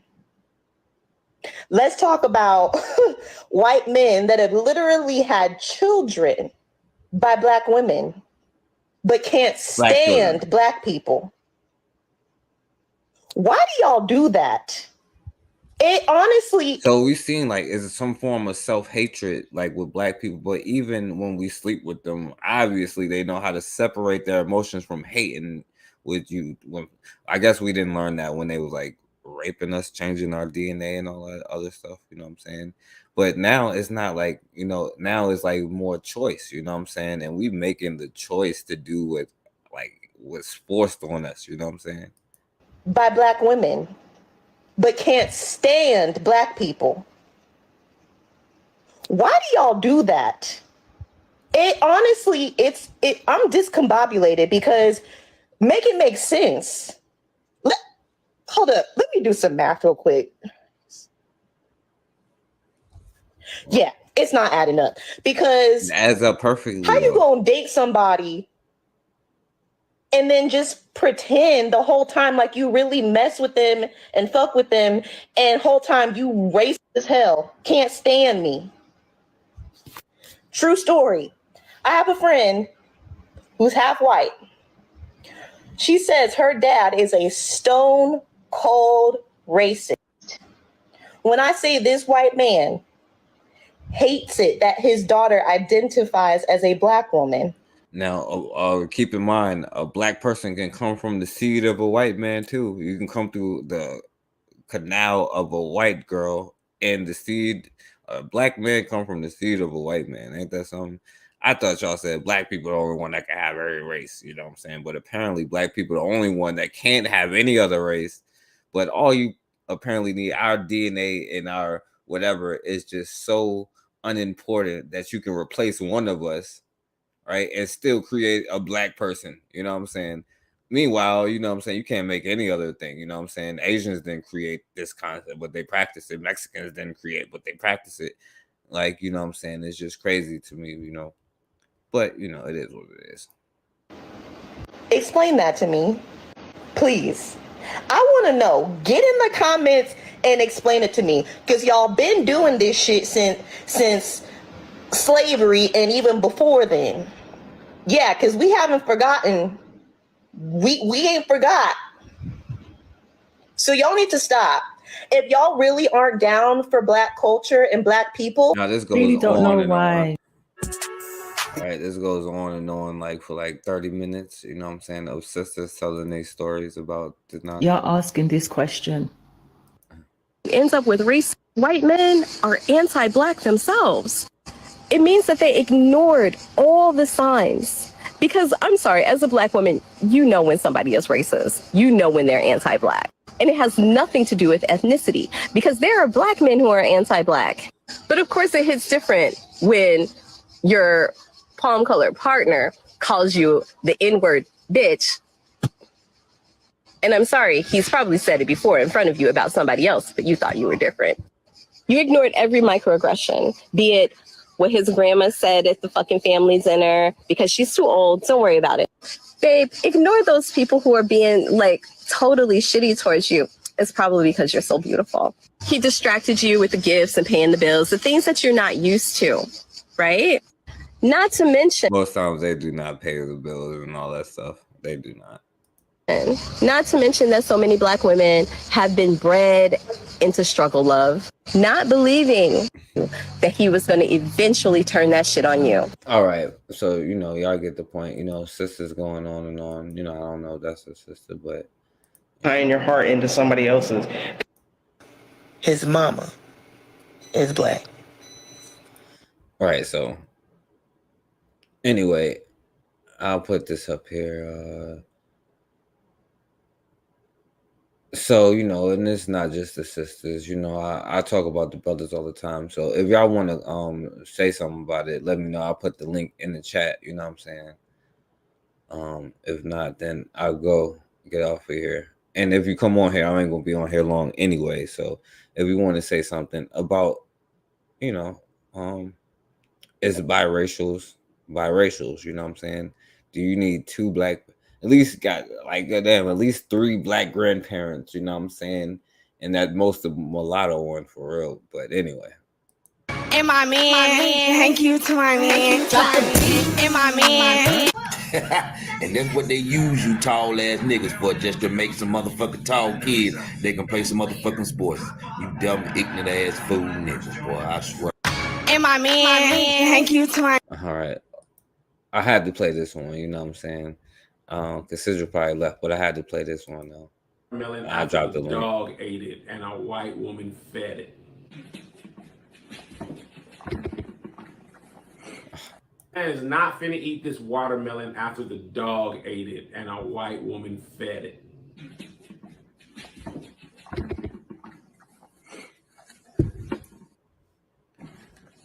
Damn, I messed up. They ain't even want to see it. Brother, Oh, damn, I messed up. why you eating after K9? It messed up. Fed Okay, by I a think it was white it. girl. Both of y'all is wasting out.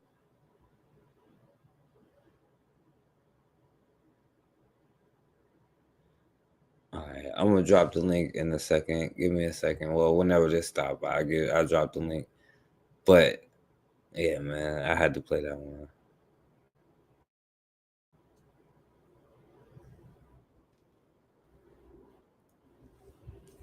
Hold on, let me drop the link. If anybody want to come on here, we ain't gonna be on here long though, so you can come on and say your piece, and then we're gonna get up out of here. But you know, like I said, man, it's not like towards the you know what I'm saying, to them, you know what I'm saying? Like most times, yo, what's going on, Melanated Goddess? You know what I'm saying? Like I blame the parent of it, you know what I'm saying? Not necessarily them, you know. Yeah, let me see. All right, my bad. Let me put the link up.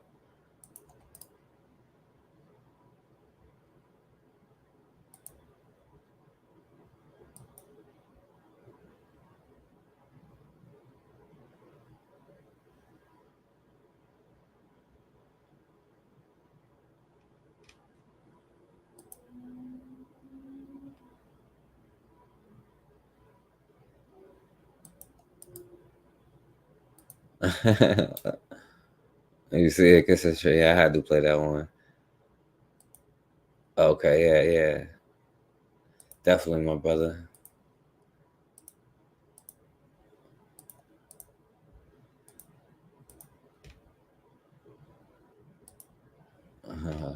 Show it one more time. I know this black man is not finna eat this watermelon after the dog ate it and a white woman fed it.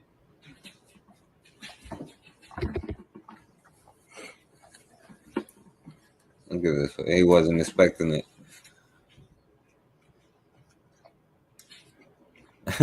Brother. Now, I'm just saying, you know, that's just some of the stuff that comes along with it. Yo, what's going on, Hardcore? Yeah, what's going on? Yo, that website, that channel we were on, that's an example too of some wild stuff too, because you know, they got dedicated channels to that, and that's that one, the Owl Show, and I guess there's others out there, some more hardcore, and the theme is the same. Why do we have to be black? That's the theme. Some might try to lie and say, we also mean, why do we have to be white too? How come we can't be biracial? But you know that they don't really mean that. It's really, why do we have to be black? And that's Sage Steele. She had some bad things to say about black people in her history. And recently, Dak Prescott of the Dallas Cowboys, who a lot of people didn't realize was half white, because he does look a lot blacker than a lot of people. But when Jerry Jones got caught with that picture from the 1950s or early 60s racial segregation thing, Dak Prescott said, I don't know how to feel because I'm half black, half white. I I said to myself, damn, that's the only time he said he was half white that I can recall. And two, what do you mean you don't know how to feel because you're half black and half white? So you try to say that the white side of you should be okay with it, the black side of you shouldn't. So that's the kind of shit that's crazy. And as far as this one drop stuff, again, it's the dark skinned people who are creating the mixed people.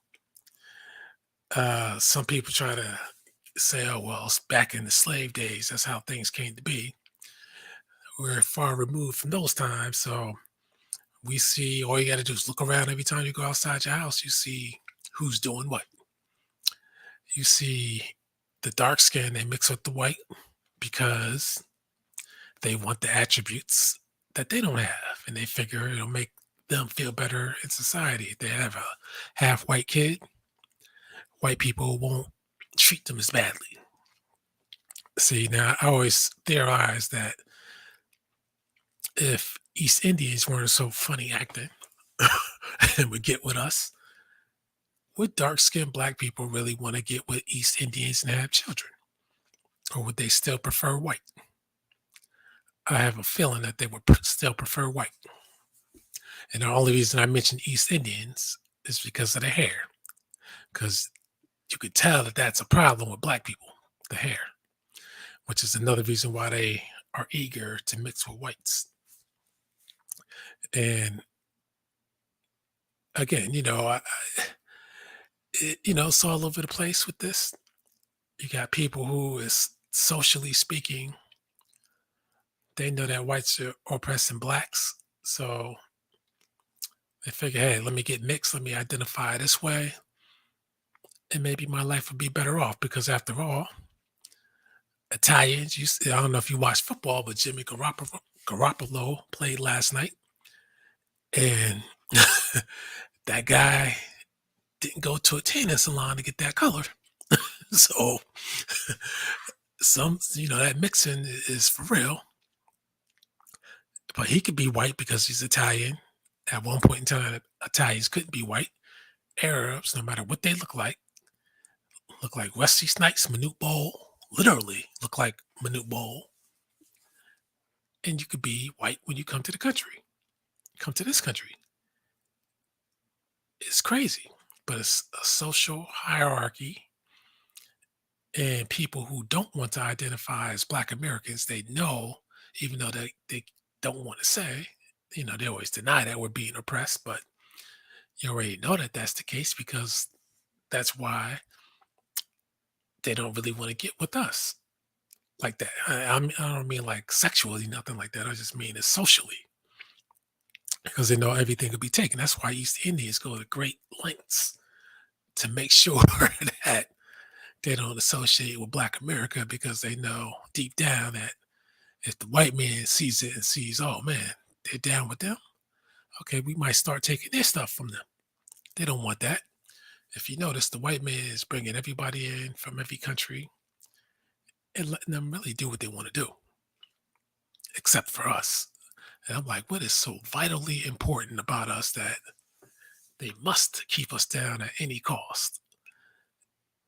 Now, I guess looking at this land, I guess we could figure that out. But it's crazy. It's crazy. I mean, and you got these sites like the mixed people. Oh yeah, also the Meechie X test too. I forgot about that. You got some people, they talk about this topic, but they don't like to apply it to Meechie X either, which I find to be pretty hilarious. I mean, some people say you got to have 75% of your grandparents to be Black or your parents to be Black in order to be Black. But when you really think about that, that's kind of accepting mixed and one dropping at the same time, because that means you say, okay, we'll dismiss the white, we'll accept the white. Then you got Umar Johnson, who says he hates interracial marriages, but he readily calls the offspring of interracial marriages Africans. And then he has a term called vanilla Africans. butter pecan Africans. God damn it, Africans can't be every goddamn flavor. So you got to pick one. There's got to be a cutoff point at some point in time. But I guess with a lot of cutoff points, you just change the name of the group to Arab, Puerto Rican, Hispanic, all this kind of stuff. And then I guess in a lot of people's mind, I guess that's changing the people. I'm done. All right. Well, I say to the last thing, even in Louisiana, they got like the Creole thing, and I don't even want to get into like all that stuff that was going on down there. But a couple of things, right? Because even with the Arabs, right, even if they classify, I don't think they'll ever be actually accepted as white. You know what I'm saying? They wouldn't be, but it makes no difference because they're like still a mixed group. You know what I'm saying? They're a mulatto group. To me, like from what I understand about history, you know what I'm saying? And then I don't know. You said a couple things. Even with the with their channel, I'm not even mad at them for having their own channels. You know what I'm saying? Like it is what it is. They can identify as whatever it is. You know what I'm saying? Like, and I know a lot of them talk greasy and all that stuff, but like that's why I put the blame on a lot of, because there are a lot of channels that, you know what I'm saying, like to me is like kind of funny, you know what I'm saying, but I understand the problem with that, you know what I'm saying, when you have, even like when you talk about certain players, you know what I'm saying, they not black, you know what I'm saying, it is what it is. And I don't like Patrick Mahomes. Yo, is his daughter black? It's like a straight white girl. Like, you know what I'm saying? His daughter is a straight white girl. To me, he chose sides. He knew what he was doing because these people, you notice how they never go and get them an Italian with darker skin and jet black hair. That kind of Italian. Yeah, but that's the thing. And I would never side with East Indians either because they would sleep with white before black people. You know what I'm saying? Like, even though you say black people, they would rather do that. You know what I'm saying? And I think they're another, you know what I'm saying, mixed up group, you know what I'm saying? Like, but yeah, I would not, you know what I'm saying? But you got to understand, like every group realize, except for like one group of people, that welcome, like, is a dangerous thing. Like I can see if you have like, and I can't even be mad at like, like in instances of rape, but like you said, that was a long time ago, you know what I'm saying? Now it's choices. And so now you not only have the not anti-black, you know what I'm saying, white or other person, a lot of times it's a black person who's anti-black trying to get away from their blackness most of the time, you know what I'm saying? And then the mixed person, sometimes they try to go harder than anybody to prove their blackness, and they kind of make it a caricature. But like you could be a black person. Well, I'm saying, like a lot of people do that though, you know what I'm saying? It's like been kind of a stereotype. But like you could be a black person that listens to rock music, it's still black, you know what I'm saying? It's like not listening to rap and like whatever. Like you're still a black person. It's not this caricature, and that's the whole thing about it. And they are a different group, you know what I'm saying? They have they have lineages from two different sides, Like I don't understand like what it's like, you know what I'm saying? Like, and I'm not saying like, yeah, they're racist family members that call them the N-word all day. You know what I'm saying? But, that's the thing that we got to think about because I'm saying our role in it is the important part, Yeah. Now, again, I always say this as a light-skinned black guy. I don't have a white parent. I don't know what that's all about.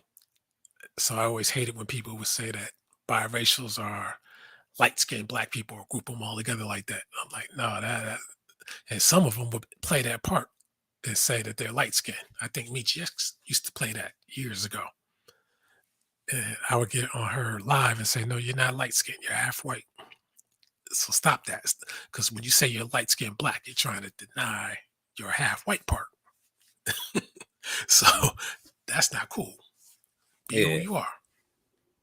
Yeah, I mean, and that's why I'm not trying to put it like, I'm not even going to talk about a particular person, you know what I'm saying? Like, I ain't even trying to put it on other YouTubers, you know what I'm saying? But like, yeah, like, cause there's a lot, you know what I'm saying? But I'm talking about on a regular everyday kind of thing, you know what I'm saying? Like, it's just the truth, you know what I'm saying? Like, and there's nothing wrong. And I'm not even trying to blame the children of it, you know what I'm saying? Like, because they're children, but like the practices that, you know what I'm saying, we see some of them doing. But that's the whole point, you know what I'm saying? Like, we just don't understand that it's important to protect, you know what I'm saying, who you have the right to determine like what you are. You don't have to be like, oh yeah, well they said everybody is black, so we all black, you know what I'm saying? Like, I mean, Mexicans black too because they get stopped by the police, you know what I'm saying? Like, that's what make you black, you know. I think I'm gonna get on that channel when they go live. I think I did it years ago on one of those channels, and no matter what, they stick to the rhetoric. And part of me is thinking that, okay, that there's another agenda at play. And it's not that they just want to be recognized as being mixed. Because if the white man, half of what they are, says that you are black, then, you know, he's kind of telling you what you're not going to be. Even though it doesn't make sense because you have a white parent. So, like Michi X, she's still Polish, whether you like it or not. Whether she likes it or not. Whether Polish people like it or not. She's still Polish, got a Polish heritage and culture. She emphasized, I'm not picking on her just in case people get sensitive. I'm just using her as an example. But she emphasizes her blackness and says, we, this, our hoods, our African culture, but she's also European. So that's not us. We're not half Polish, so we can't relate to that. And like I said on my videos about her, I'm sure that when it's beneficial to her, she uses that Polish side in her last name because it will be of benefit. And her last name being so European is better than having the last name Jones, Michelle Jones. You know? You always mess it up, bro. Like, you always make it about somebody, bro. No, like, I said I'm not picking on her. See, it's hard to talk about the reality when you use no, you people could. No, it's just the fact that, you know, like, I don't be saying nobody like you know, there's a lot of people I could name, you know what I'm saying, that I disagree. I ain't even named the let's person not. that I Okay, let's dis- take away. Let's figure I mentioned her. Figure I mentioned her, but somebody that's half Polish and half black. You know, Nah, it's just the thing that, like, I know why you do it though. Like, I know you try to, like, whatever, but you know, but I'm not even mad or whatever. But I'm just saying, like, you know, that wasn't really the point. You know what I'm saying? Like, I know why you're doing that. You know what I'm saying?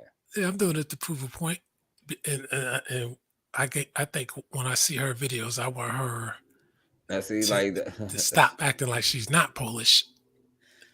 But no, that my thing is though, like, you like, and you notice that's what I'm saying. Like, you make it personal. I could have been like made a lot of stuff personal. And you probably get more hits on that kind of stuff, but like, that's not the purpose of it though. You know what I'm saying? Like, to go on back and forth, because I wouldn't even like, you know, unless it's like only points. You know what I'm saying? I ain't make no diss videos about nobody. You know what I'm saying? That's the whole reason why I don't. I didn't even want to show the dude earlier. I just wanted to show what he was saying. You know what I'm saying? But because I could have showed that channel you was on, I could have showed another channel Bakari showed me, like, and then the other channels that I just find. You know what I'm saying? Like, but that's not the point. You know? Yeah. And matter of fact, there was a story out of New Jersey. I don't know if it was recent, but it came on my phone. A white father. I think he was from another country too, on top of that. He was harassing the boyfriend, the black boyfriend of his daughter and all that kind of stuff. Calling him all kinds of names and stuff. I'm like, oh boy. I said, it's crazy. I'm like, I don't know how all this is going on when you got all these mixed people running around here. I'm like, where black and white people getting the time to get together? Because that's all I ever see. Mixed people, mixed couples, of course, dark skin, black male with the white woman. That's the usual one. So I don't know where. I don't even know how people can be mad these days, to be honest with you. Yeah, well, you know, it's like I said, you know, I'm not gonna lie. I felt some type of way when I was out with my family. I seen a lot of, you know what I'm saying? Like, this time I seen a lot of black women. I seen a lot of black dudes too. So, like, you know what I'm saying? It's just crazy out here. I be, you know. Yeah, I am starting to see black women with white guys. And again, the trend is dark skin, not light. And I saw one with a fat, you can say dusty looking white dude. But usually they get with some rich guys, but they look like they could be African or Caribbean or something like that. They get with the money. So, and these white guys, I don't know if they're marrying them or they just figure, hell, let me show these black guys a thing or two. I don't know what it is. Yeah. All right, yo. So let me raw funny, yo. I didn't even go because I was gonna show this, but I'm not gonna. I'm gonna just show it maybe next time, because this is something totally different, right? And this is a white dude, right, talking about black Egyptians to Afrocentrists. I like to troll a lot of their channels, you know what I'm saying? But he was like, he got all these PhDs and like a team of people to go at this one black dude, and he was wrong about a lot of stuff. And the keyword. I know some people get mad, you know what I'm saying, just for showing stuff like that. But I don't know if I ain't going to even show it. So I don't know if you have anything else to say about it or whatever. I just got to say that, this is a never ending story. Mixing is never ending. But I mean, I say to the mixed people, once again, your white side told you what you can't be, even though there are always exceptions to the rule, meaning if you look mostly white, you be white. That's the bottom line. It's about looks. Heritage be damned.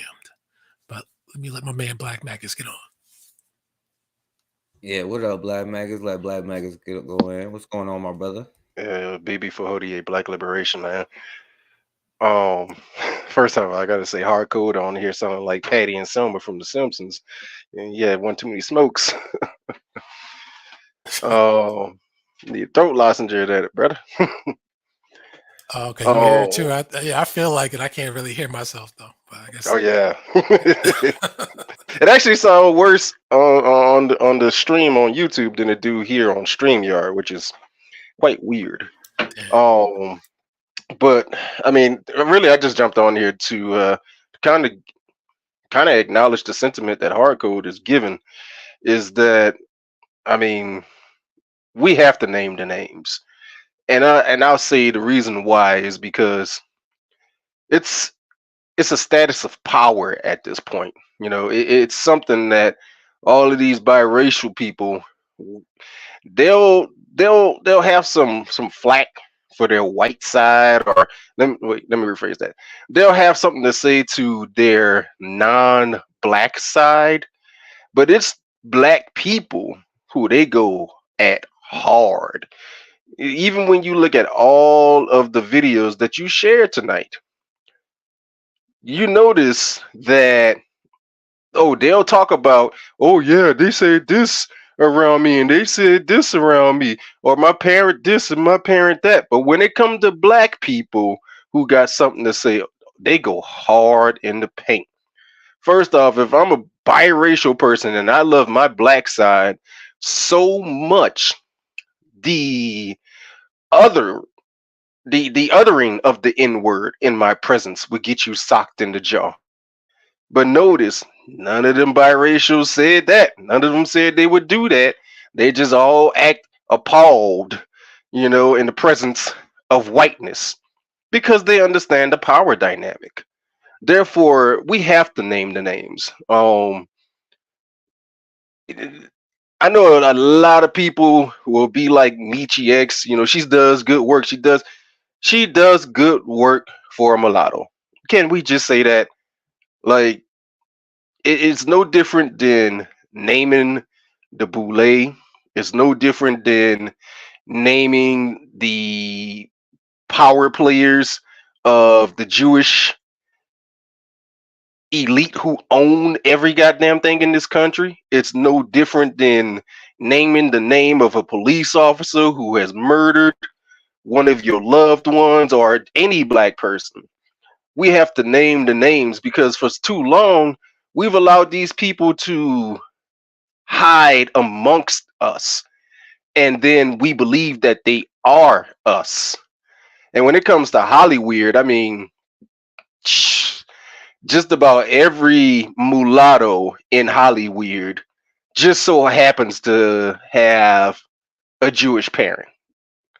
That is not by coincidence. And I don't want to turn this into, black versus Jew thing. Not at this moment. But I'm just saying that is the dynamic when you look at Hollyweird. Now, outside of Hollyweird, it's usually just your average everyday cracker that these people are with. Some of them are the trailer park trash. Some of them are, some of the richer or middle class or whatever. But for the most part, still, like I said, it's a power dynamic. It even, Dr. Chancellor Williams explains this to us, that it's a power dynamic. The power is given to them by their white parents to rule over us. And so, because we don't know who most of them are, because we allow them to branch on to us and say that, oh, no, I'm black, then once the power play comes in, it's, these people now have political power. These people have judiciary power. They have some kind of false power that has been given to them by the white power dynamic, or from the stolen voices of the black voters who they've taken it from. And it just repeats the process. And at this point, it's like these people are just fishing, man. And they know that we are plenty of fish within the sea to pull from. That's really what I kind of like wanted to add in. Like, in my honest opinion, and we got to name the names. I said this before. I'll let y'all say our last thing. What up, my brother Anthony? And the reason why I say I don't, what I'm saying, like, especially like on YouTube, and because I could show, like, what I'm saying, like, like that's why I like most of the channels you like. I know you like put the hide thing on, but I don't be trying to promote it or to like even say their name, to even give it like mention or credence or nothing like that. I just show like the point or the message that I want to give. And even when it comes to like naming names, like, it's just the whole point of it. Cause like, it doesn't matter what the name is. Like, it's still it doesn't matter who they are or what they have done. Like, and it doesn't mean it's good or bad. You know what I'm saying? And I'm not saying being mulatto is a bad thing because you didn't have a choice in that. You know what I'm saying? I'm looking at the parent, you know what I'm saying? The black parent, especially, you know what I'm saying? But when it's a whole system, you know what I'm saying? It doesn't even matter like how big they are, how small they are. It could be Adam Clayton Powell, you know what I'm saying? It could be the brother, you know what I'm saying, at the corner store. It could be an Arab, you know what I'm saying? It doesn't matter what it is, If we don't have two black parents, then we already know that you're not black. So certain issues, you know what I'm saying, we already know, like, we can like get help, we can, but and the thing that makes this complicated, I played John Henry Clark at the beginning. The thing that makes it complicated is because we talking about the half black ones. The other ones is like not my problem, you know what I'm saying? But it's like half of your children, and that's the part that we make it complicated with. And if somebody put it earlier, you know what I'm saying, they can enslave their own children. Japanese, I think Black Mega said it, what the Japanese can do to their own children. For us, it's difficult to do that, and that's why you get the dynamic. But the problem is, you cannot discount somebody else's like whole other side of their genetics, their genes, you know what I'm saying? So like, it don't matter if they have a name or it don't matter if they don't have a name. It's still the same rules, you know what I'm saying? The same thing still applies, you know what I'm saying? And so I try not to even like point out, because there's a system that has it. It's not even because it could be somebody else who you may like, you know what I'm saying, who passed all the check. Like, it doesn't matter, in my opinion, like it is what it is, you know what I'm saying? Like, because even when we say like who lives amongst us and we name the name, like all, like it doesn't matter, you know what I'm saying? All of them, right? Because I found out, J. Cole is a biracial person, you know what I'm saying? Like, it doesn't mean like, oh, I can't listen to his rap no more. He's not good at rap, you know what I'm saying? But he's a biracial person, you know what I'm saying? If his parent wanted to have a black child, then you should have had it with a black person, is all I'll say. But forecast. So I think you're conflating the two and mixing them together. And just hear me out on this. It sounds like you are mixing in the YouTube, and I'll use the term beef. It's like you're mixing the YouTube beef with the who was the person that you just named as you were closing out your statement? Adam Clayton Powell. No, you know what? I'll use the J Cole. I'll use Oh J. yeah, Cole. J. Cole. Yeah, J. Cole. Okay, I'll use J. Cole for the example. So I can understand what you mean by not wanting to name the names because of the algorithm and you know, just social media altogether, because you're not trying to create beef or anything like that. Like I can totally get and understand that, right? No, just even give them or anything that attention, you know what I'm saying, other than like us, like if they literally say something, you know what I'm saying, because I could show like all kinds of stuff, but like I just want to show like the message. That's what I mean. Like it ain't even about the beef. I don't even care about that because I wouldn't reply anyway, you know what I'm saying. It is what it is. But I'm just saying, like, yo, because it might be beef just because I say that anyway, like, but it is what it is.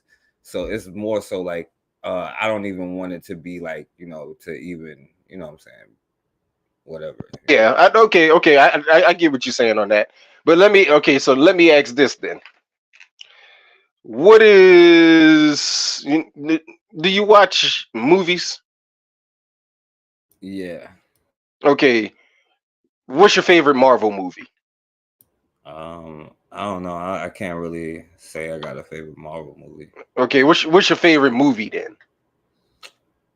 I don't know. Like I don't know. I can't really say. I throw in the Winter Soldier. You said who? Captain America: The Winter Soldier. That's my favorite Marvel movie.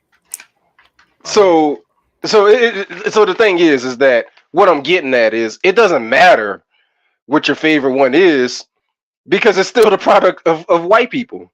You don't like white people, but you can appreciate the art that was put together, right? So it's no different with J. Cole. Like you can still appreciate the music and understand who this person is. When I say name the name, it's only in the sense of exposing to the world who this person is, just in case, again, just in case they happen to somewhere down the line, you know, when people have forgotten about the things that they've done or something like that, they try to reinvent themselves. Case in point, Bayard Rustin. Now, Bayard Rustin was a savage homosexual, even by white people's standards. He was a savage homosexual who, shortly before the March on Washington, where MLK gave his "I Have a Dream" speech, it was supposed to be Bayard Rustin who actually spoke.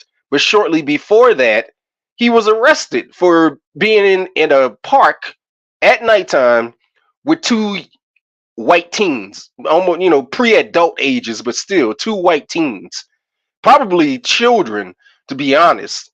And I can't remember what white person it is who has a diary, who writes about the fact that he would not, like, he was using Bayard, of course, but he would not let his son be anywhere around him because Bayard was known for going throughout California, raping and turning men out.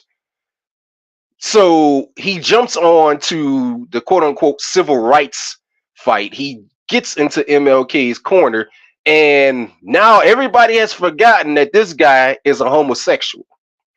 So King is assassinated, years pass by, and now you have Bayard back at the White House talking about equal rights and equality for homosexuals.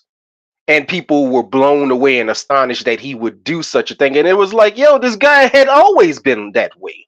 It's because y'all haven't put the information out and made sure that everybody knew this, that he was able to reinvent himself. And we see this time and time again.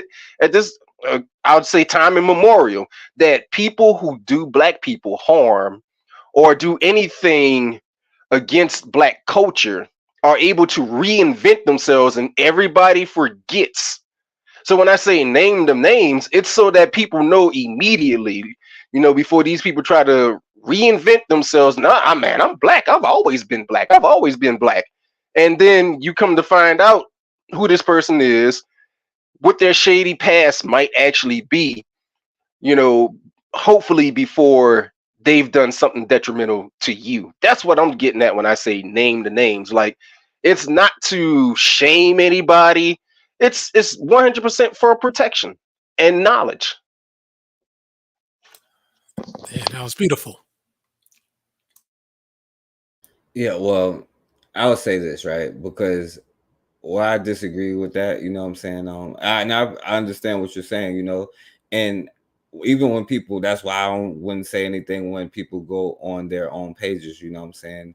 But the point is, right, because you even, just like you said, it's time immemorial, right? Because you're like, oh, well, you know, it's these certain names. That's my whole point, you know what I'm saying? Like, why in the hell are you surprised, you know what I'm saying? Because we already know, like, that's the whole point of me saying all of this, you know what I'm saying? They are, especially like if we're talking about biracials in this particular instance, you know what I'm saying? Like why are you expecting them to not have like some kind of, you know what I'm saying, like it's a completely different thing, right? It doesn't matter like who it is, because like why aren't you, and let me say this, because like people get like, because okay, there may be like good people out there, I'm not saying everybody is bad or nothing like that, but it doesn't matter what you are particularly, you know what I'm saying? The whole point is like it is protecting your culture, because it is what it is. Like J. Cole, maybe dope, I can listen to it and embrace it, but it don't matter, he's still like not a black person. So if he was to ever come up and be like, you know what I'm saying, well, you know, I don't want to take it this far, like why would I be surprised? Like, you know what I'm saying? Like I was like I asked the question, like if you have a black mother or a white father, or a black father and a white mother, and something go off, or like you got to go to Europe or Africa or whatever, you know what I'm saying? Like they gonna be torn, like, and why would you be surprised that they would ever take the other side? You know what I'm saying? And that's my point. Like, how are you still surprised? And like, even when you name the other ones, like, because even there are some people may not have a background that when it come up and the time comes, you know what I'm saying, they're going to show you who they are. You know what I'm saying? Like, and you can name names if you want to, and I personally don't do it because I try not to even, you know what I'm saying, like make it personal, or to, you know what I'm saying, like even because trust me, like yo, you're gonna see a million videos about that, and that's why I talk about what other people ain't gonna talk about, you know what I'm saying, and I'm gonna talk about this subject as a whole, you know what I'm saying, because we'll be quick to throw them, you know what I'm saying, we will go in on the mulattoes and all that stuff, but like, and I ain't talking about y'all personally, I'm just saying if you look up most videos, you'll see like black people going in on black people. We have no problem calling out black people, but we have a problem calling out other things, you know what I'm saying? I ain't telling nobody not to, but I'm saying like that's why I don't even try to do that, you know what I'm saying? But you know, it is what it is. But I like Hardcore Go and then Black Megas. Yeah, so yeah, I like what Black Megas had to say. And again, the choice has been made by the white man. He actually made the choice quite some time ago. And the choice is selective. It's not across the world, not across the globe, because obviously, you look at its history, there was a time where Italians were not considered white. Hell, at least half of the Italians I've ever seen in my life, they really don't look white at all. Then there's that rare Italian with the red hair, blue eyes, looking Irish. When you do the research, you realize that's the real Latin. That's the original model, the redhead one. The one with the black hair, darker skin, the Jimmy Garoppolo's of the world. That guy that you saw in that Bruce Lee Way of the Dragon movie, when Bruce Lee went back to his apartment, he was getting shot at. That type. Those are the mixed ones. So, you know, you switch it up, stroke of a pen, now they're white. It might defy what your eyes say, but on paper, that's the way it is. The so-called Arabs, like I said, they can look as dark as they can get to as white as they can get. When they come to this country, the white man just says they're all white. And believe me, they take full advantage of it. Same thing with Iranians, whoever you could think of. Romanians. There's some videos circulating around here where some Romanians were protesting or running some scams. A lot of people didn't realize, damn, they're from Romania. They thought they were from India somewhere. Those Romanians get very dark, very dark. So even with the Hispanics, they're mixed people, especially like Puerto Ricans, Dominicans, Cubans.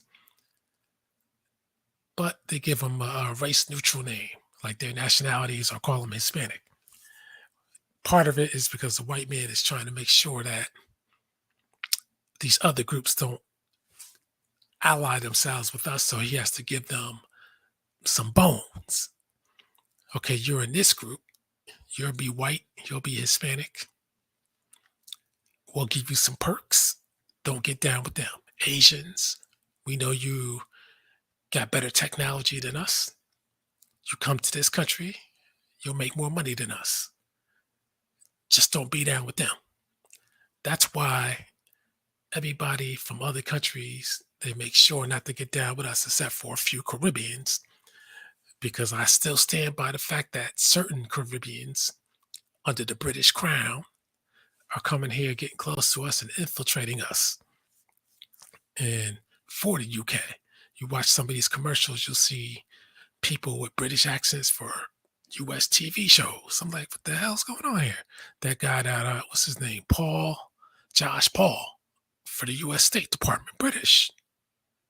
Like, what the hell? How is this possible?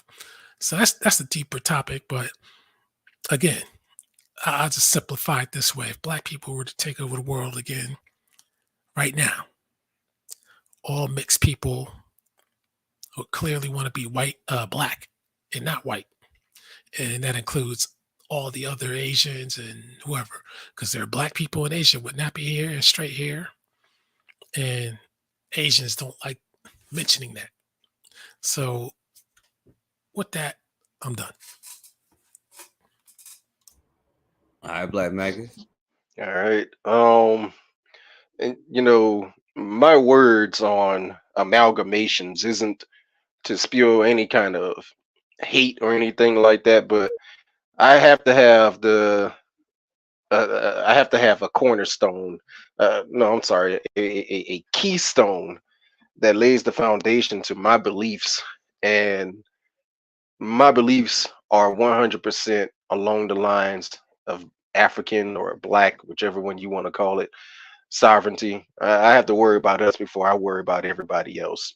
And in worrying about us, I have to worry about the tactics used in the past that have been very good.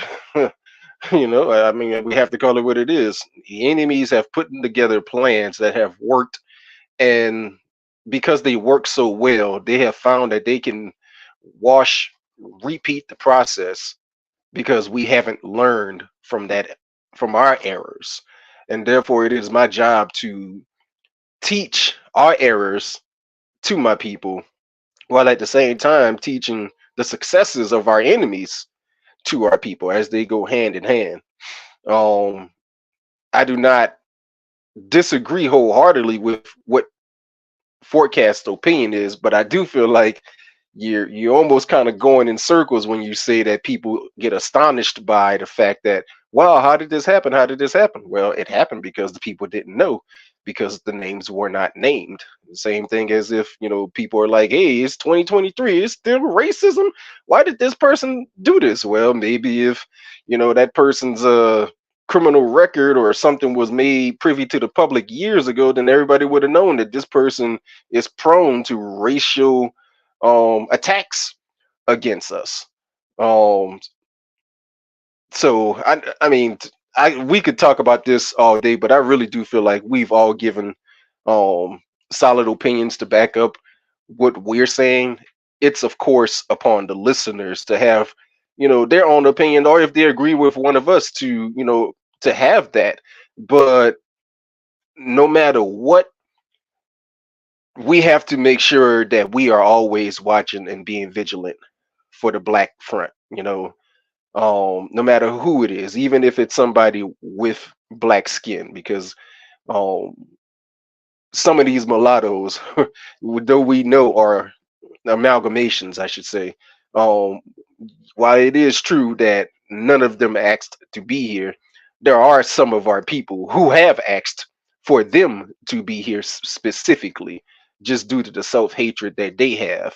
And something that we haven't talked about, and it's hard to talk about because it's rare that you'll even find a lot of people even talking about it or it even being on social media. But those people who are full of self-hatred, who branch out to other races and then raise their children to have black hatred in them, that is something that is definitely not talked about, but it is something that is true. So we have to be ever vigilant on all fronts at all times. That's really all I wanted to say. I am working on a new podcast on our uncensored radio program.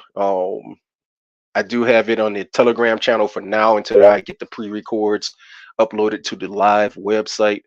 I do have forecasts in there in the Telegram group. Right now we're working on our fourth pre-record for our podcast. It's the Two Black Podcasts. It's me, Black Magus, and a good brother Blacksmith. He does a lot of the he branches out and he gets a lot of information from a lot of different people. And one person that he highly recommends a lot of people watch here on YouTube is a brother called Remedy H. For those of you who are into that type of information on the, I don't want to call it metaphysical. I would say metaphysical because I don't know the correct terminology to use for it.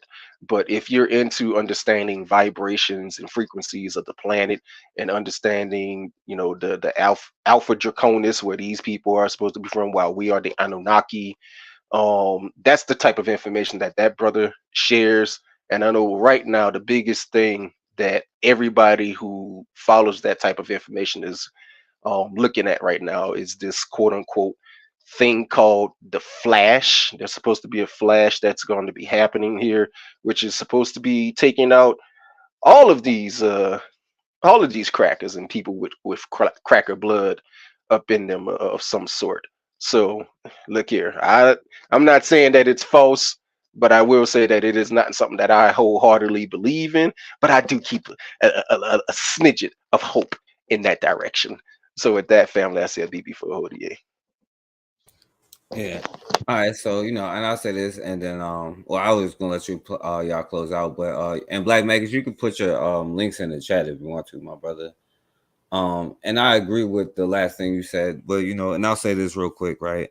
Because I think y'all kind of like prove my point though, like, because when you was like, oh well, because y'all be like the Italians is black because they got black in them. We know that they're. That's hardcore. Who said that? Not y'all. I know. But that is a fact, though. But they're not. Whether you like it or not, that's a fact. Yeah, but they're not black though. That's the point, though. You know what I'm saying? Because what did the Italians do? You know what I'm saying? What did they stab you in the back, or did they go have anti-blackness culture? Some people be like that. Well, people feel the need to do that to say, "Hey, I'm not down with them white man. I'm down with you." They sure do, don't they? Right? Yeah. Because that's what I'm saying. But did you have to point out any individual Italian person to make that known, or well, yeah, I did point out Jimmy Garoppolo. Or what did you say he was doing some like anti-black stuff? Oh no. No, I'm saying because you definitely didn't point him out like you did like Michi X, you know what I'm saying? Or like, well, but he's not an activist though, he's an athlete. Right. I'm pretty sure that there are Italians that do stuff like that we could point out to let people know, because we are surprised because they are part black, right? You know what I'm saying? They are a mixed group. You know what I'm saying? Or Hispanics, right? Because we was just on black and brown. Like, we ain't got to name Fat Joe or nothing, right? To know that the black and brown is like what that'll get you. Like, just look at Chicago, right? We ain't got to name individuals now, do we? You know what I'm saying? Like, and that's my point. Like, I don't know, like, and but there's no harm in naming individuals, though. I mean, but the point is, you like, is only certain individuals that we name, and most of them is really only in like the black arena when it comes to it. You know what I'm saying? Like, I guess my brother Black Magus pointed out, like when we was talking about shysters the other day. You know what I'm saying? He pointed out, you know what I'm saying, somebody. You know what I'm saying? But like, that's the whole point. Like, we not on this like everyday like And I don't really hear black maggots going in on like individuals all the time. Like black maggots, like you know, when you go live, he talk about like topics and like information that is good information too. You know, not to say that this bad information. I'm just saying like, but you know, my point is, you know what I'm saying, like we didn't have to point out any of these things, and guess what? We still getting stabbed in the damn back, you know what I'm saying? And I am saying that with the mixed people, you know what I'm saying, it's no different really, you know what I'm saying? Like you saying, well, with this certain thing, we gotta name individuals, you know what I'm saying? Like, and I would even agree if we talking about black people, but that's my point. Like, it's no different because they end up being different groups, like, you know what I'm saying, like Arabs and Mexicans and all of these other groups, or Creole, you know what I'm saying? Because we don't want to leave that out, because we're surprised when they do this, even though we can see that and we saying it all the time, but we still be like, well, no, they are black, you know what I'm saying? It don't matter what an individual does, because it could be somebody you can name that does all good. That's all great. I could, you know, if I want to have children, you know what I'm saying, it has to be with a black person. If I have children with somebody else, they're not black, you know what I'm saying? I could love them all I want to. I would love the world to death, but they're not black, you know what I'm saying? What would they be? I'm glad you said that just now. I'm glad you said that. I'm gonna come back. Go ahead, Hardcode. No, yeah, y'all go ahead. Go ahead. But let me ask you this, Forecast. Out of all the mixed people, what percentage would you say are down with us versus those who are against us? That's hard to say. I really personally think that a lot of them come from because I don't want to say all, you know what I'm saying, like, because there are probably some that's cool and people will probably go get offended, but I think that there's a lot of anti-blackness when it comes to creating them, and you can't help like who your parents are, because most times the black person is trying to get away from blackness, the other person is bringing their anti-black culture in, and I think that a lot of mixed people pick up on that, in my personal opinion. So, Right, especially when they venture out in society and they see who's running the show versus who's not, and then obviously media further brainwashes things. Yeah, and then that's a whole, and then colorism goes into all of that stuff, you know, but that's a whole nother topic, but it plays a role in it. Even that colorism also is about being mixed and a desire to be mixed and get away from blackness. It is sad that it's out there, but when you read history on different empires, it's always been that way. Whoever's in control, that's what people gravitate towards. When Rome was in control, people wanted to be Roman until they fell off. Then after they fell off, nobody gave a damn about being Roman. You know, once Islam took over, people wanted to be Islam and call themselves Arabs. It's just the way it is. Same thing with ancient Egypt. You saw how it was. Greeks and Romans. Well, you gotta name it. You gotta name it. You gotta name the which pharaoh did it so that we know that they did it. You know, what I'm saying? So we don't be warned. Well, this time is in general. I used Michi X as a specific example for a larger group, but this time I'm using the group as the whole example. That's my point. That's the only time that we do it, when it's a black person or somebody who got quote unquote black, you know, because y'all call it, well, y'all don't, but or you have a hardcore, but a black magazine, me don't call them black. Okay, let me use, because you would say, because you'd be like Italians is black, you know what I'm saying, but mixed people ain't black. I really say mix. I don't really just say that they're black. Okay. All out black. But I mean, you can't deny it. I don't know how many Italians got in Virginia. Well, I don't care if they're not black though. That's I don't care. They could be like, I'm mixed, I'm white. I don't care what they call themselves. I'm saying visually, there's so many that don't qualify as white. If their name was Muhammad or something else, and you're looking at some of these Italians, you'd be like, nah, that ain't no European. But you know, it just. But again, percentage wise, what would you say? If you just took a guess, how many are? I'm not even going to say all the way down with us, because I truly believe that unless their white family hated on them or left them or put them up for adoption, there's no way in hell that they could be 100% down with us. But just for percentage, rough percentage, how many would you believe are down with us?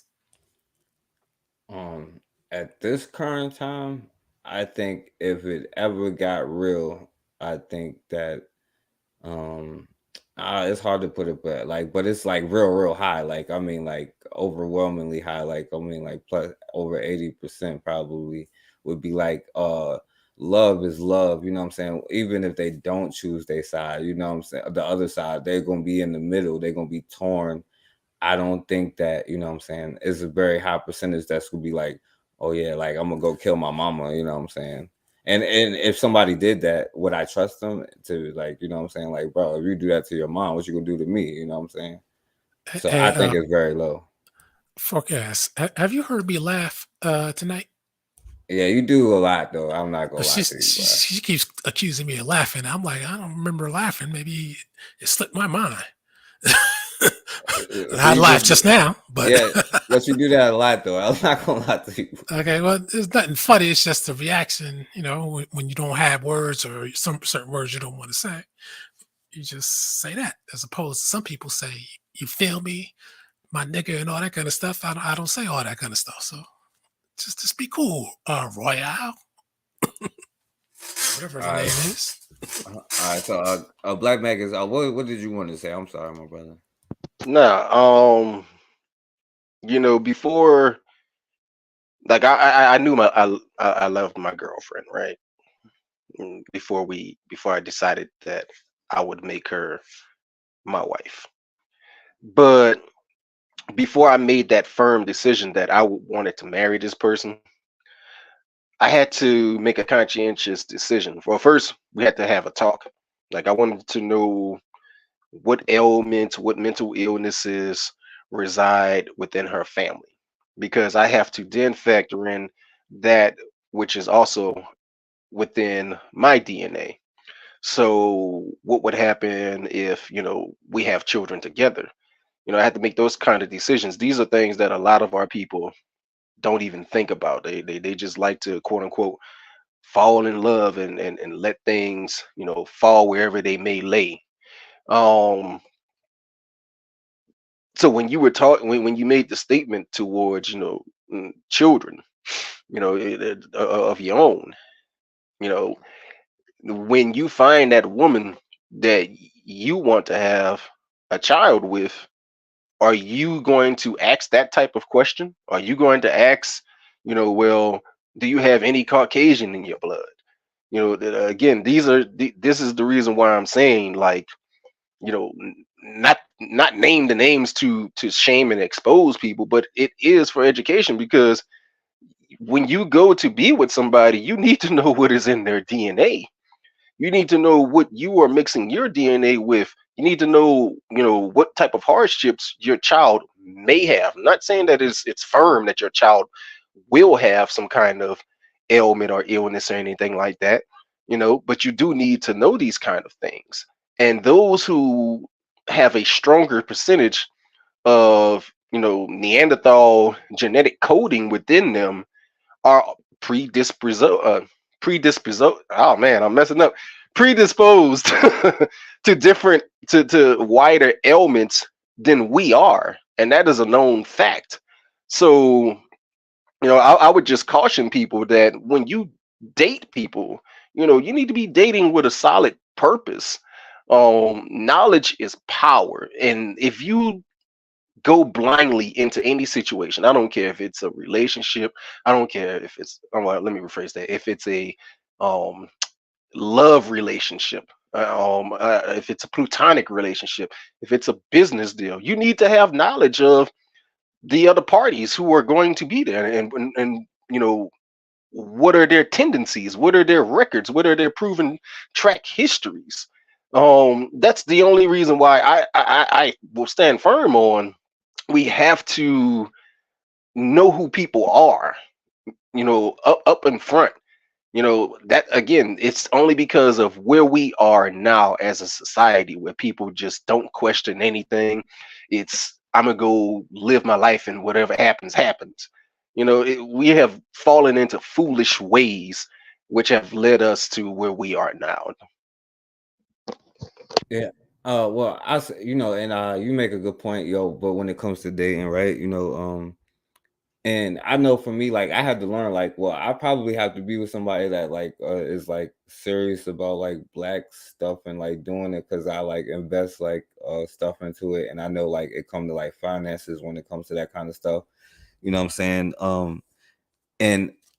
And also, you know what I'm saying, like that's why that's a whole nother topic, because I think that people should be together for at least like 3 to 5 years and like living together for like at least 2 years. You know what I'm saying? Like the first year be like all love, second year like little stuff might bother you. By the third year you could be like, yo, why you don't use coasters? Like what the, you know what I'm saying? Like all the little stuff will get to you. You'll know whether you can have a child for like the next 18 years at least together. You know what I'm saying?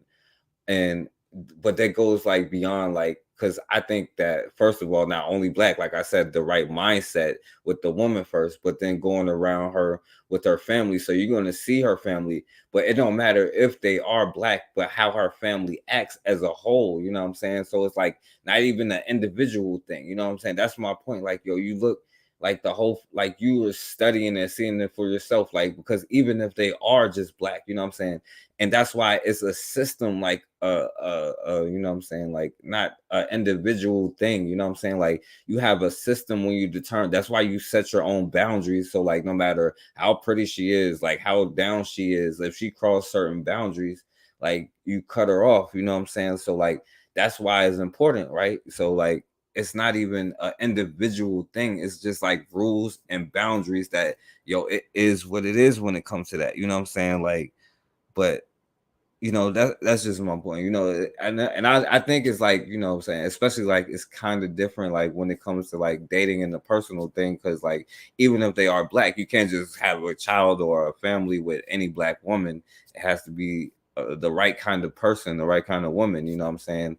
But you know, at the end of the day, like when it comes to outside stuff, you know what I'm saying, like you have to understand, like more than likely there are going to be problems in the family. You know what I'm saying? There's going to be like probably rednecks in the family. They probably one themselves, because I have brothers, like I don't want to put the brother out there, but used to come on here and to say my child is black even though the mom is a racist white girl. You know what I'm saying? Like, but how come he's not white? You know what I'm saying? Like, but it's like rules and regulations. It's not an individual thing. So, but that's all. You know.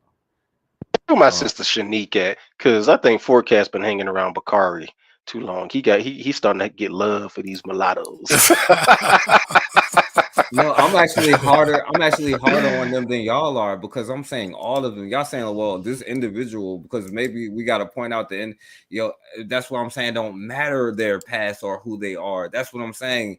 All like, and that's why I didn't want to be like all of them. Y'all is the ones that kind of being like, because well, this one don't have this past, so maybe we can give this person the pass. Y'all are the ones that kind of got a soft spot for it, and I'm wondering if it's don't include me. Don't include me, y'all. That ain't me. I ain't got no love for no mulatto. But see, here's the deal, though. There have been, well, mulattoes or people who are black with 2 black parents, but might be whiter than a mulatto. You said what? People with 2 black parents who are whiter than mulattoes. Yeah, it might be. Who have helped us and have been all in with the blacks, at least in our faces, anyway. Like Adam Clayton Powell Jr. Yeah, I appreciate it, but it's unlikely that he was a black person, right? You know what I'm saying? In my opinion, right? Well, I mean, I think they said his 2 parents were black, and Lena. But was those 2 parents biracial though?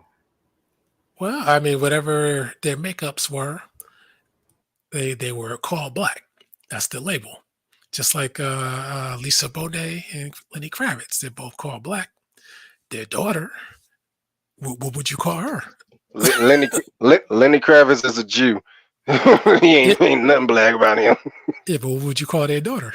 Yeah, but you would also call, like, I don't know who, I can't tell you because I ain't gonna pull up no pictures either. But I would say like they would call Patrick Mahomes' daughter black by those standards, and they're not. You know. But see, that's where the hypocrites come into play, because some people say, well, Patrick Mahomes or whoever, that lady that married Robin Thicke, they said that these people are black, but then people like me like to point out the offspring and ask, okay, well, is this person black too? Because if that's the case, then you have to accept this person as a soul brother with the straight blonde hair and blue eyes. But you know you can't. So that's why you gotta You'll have to take accept things. that. Yeah. You gotta be realistic about things too. Yeah. Well, the point is, what I'm saying, that matters, yo. You can't have you telling me is y'all can say like, well, I know y'all wouldn't say it, but can you have a black man can't come from a white seed or a white womb, you know what I'm saying, in my opinion. So that's what I'm saying. You gotta watch it, the forecast. They're gonna be like, well, they could do surrogates and man, look here. Well, I was going to say something similar to that. I was going to say that while I agree with that, you do, if you want to call it disguise or deception, you got to admit some mulattoes come out looking pretty black with hair that's pretty rough. Yeah, I said J. Cole. I guess he looked pretty black, right? No, they got some that's even black hair looking than him, and rougher hair. Usually you find them in Africa though, but yeah, well, it is what it is, because you could come out looking super white or super black, you know what I'm saying? Like, it is what it is, but it don't matter because it's still like how you always talking about the family structure. Like, what type of family structure you think more times than not that they're born in, and it's most times like trying to lighten self up, and then when you hit because you see a lot of mixed race people, they go in on black women who talk about colorist issues that they face, and they have a problem with them and usually call them that, you know what I'm saying? Like, even the ones that black men love and all of that stuff, you know what I'm saying? And I could say their names, but it's irrelevant because we've been doing it for 1,000 years, you know what I'm saying? So, well, I mean, you got some mixed women who resent black women. I think they try to separate themselves, while you got another part who tries to prove to themselves that, or to black women, that they are black. But even with Michi X, I'm saying a name, and Zaza Ali, I'm saying another name because they're out there on YouTube. As much as they say they're down with their blackness, when they get pissed, they do go on their rants talking about they're better because they're half white, or they don't need weave because their hair is natural. But we know how they got their hair. It's not natural black, it's natural from being mixed.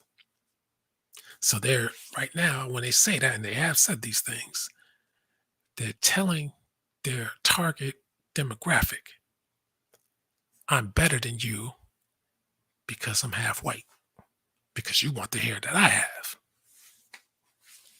Hey, Alcon, real quick, point out mulatto from the Haitian Revolution. I don't even know who's who. Because the same thing happened then too, you know what I'm saying? That's my point. It don't matter, all right?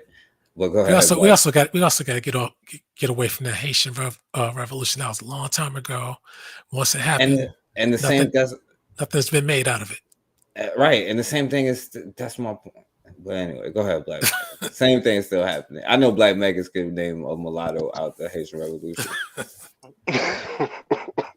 Yeah, I look, when it comes to the Haitian Revolution and mulattoes, I'll just always stick to the fact that it was the French that and I don't know why I always forget this guy's name. Rochambeau. There you go. It was Rochambeau who gathered all of the mulattoes' wives for a dinner and then served them on a plate the heads of their mulatto husbands to one drop of black blood don't make you white. And I really just want to say that this is really just my closeout because Forecast, we've been going for an extra 45 minutes here, and I appreciate you always doing what you do, brother. At times of the day where people would figure no one would be doing a podcast, there you are dropping the information, man. And stay ever vigilant on that, brother. As I said, you are a modern day historian for our people, especially with the way that you do it. You have a need for being able to put information together, teach our people.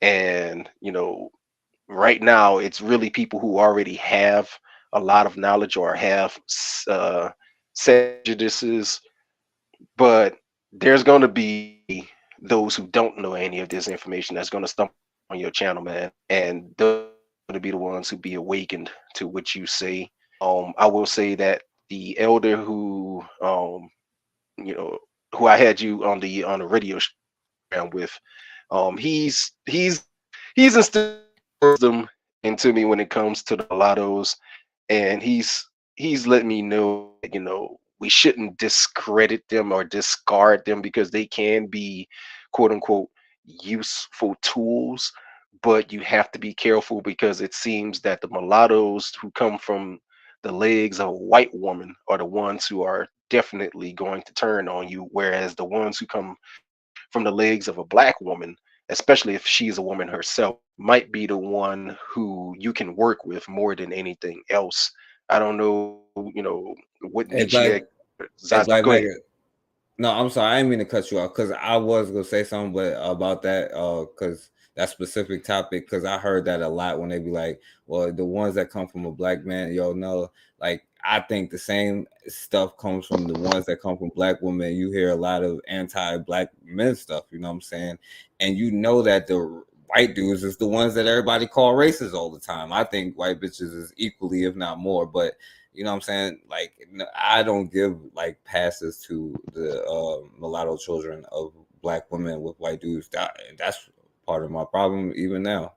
But Yeah, and that's what I was saying is that, you know, those are the words of my elder, but from what I can see, as Hardcode said, like I don't know what Michi X's parents are, or you know, which one is white, which one is black. Same with Zaza Ali. But the fact is that you still, again, you have mulattoes who will get around white people. Not to And interrupt, but Meech X has a white father. Ali has a white mother. okay, thank you for that. I would just say that it doesn't. Hardcore throw me off with that just now. Again, I would just say that, you know, we watched as they'll get around white people and they'll do everything to blend in until those white people, well, not even until the white people let out their black, you know, they'll still be cool with them and stand around them, but then they will vent themselves about black people, and that should not be allowed at all because they are not black. If they want to talk some shit about some people, granted, you can talk shit about anybody, just like everybody does. But if mulattoes are talking shit about black people, then in my opinion, that makes them racist. If they want to talk shit about people, let them talk shit about other mulattoes. Let them talk shit about, you know, people who aren't even part of their genetic makeup. The fact that they can't even stay loyal to that which is within them, again, just speaks to what Raw put in the chat. You know, these people are just confused and they're damaged. And as I've always said, these mulattoes have a rich culture because they're made of different I'm gonna just say species. They're made up of different species, and therefore they should be glad of that. And they should study the heritages of both. Don't put one above the other. Love who you are wholeheartedly. Um, that's what we tell ourselves. That's what white people say that they tell themselves.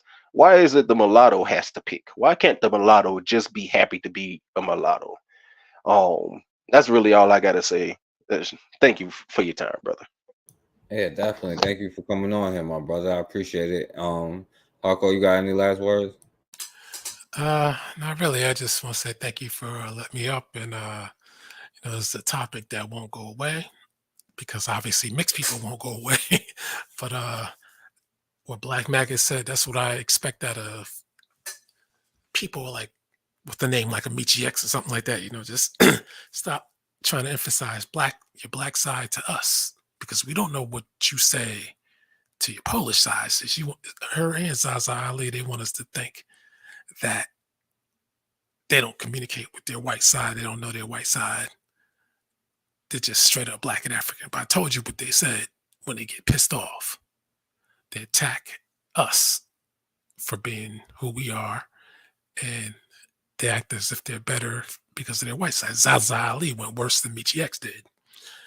And that video's still on YouTube. She took it down as soon as she put it up. She went in. But luckily people captured that, because that's one that needed to be saved. And that's probably why her videos have just been trickling in. She don't really make many videos anymore. But some people could be cool. Every situation is different, because every white heritage on the mulatto side is different too. So there's general rules, but I still keep an open mind on some. But I just say this: I listen to every word that these people say, and if something is off in the slightest, then I'm digging deeper beneath the surface. But with that, I'm done. All right. So yeah, I appreciate y'all coming on here. And both of y'all closing statements, y'all definitely gave some room, you know what I'm saying? And I get it, you know what I'm saying? There's a hard pill to swallow, because some of them y'all still want to give passes to. And let me say this, I'm not saying anything, because y'all probably won't even believe me at this point, but it's not nothing negative towards mixed race mulatto people or nothing like that, you know what I'm saying? It's really the black people I'm holding accountable for this. If they want to, like, because they're not black, you know what I'm saying? It is what it is, you know.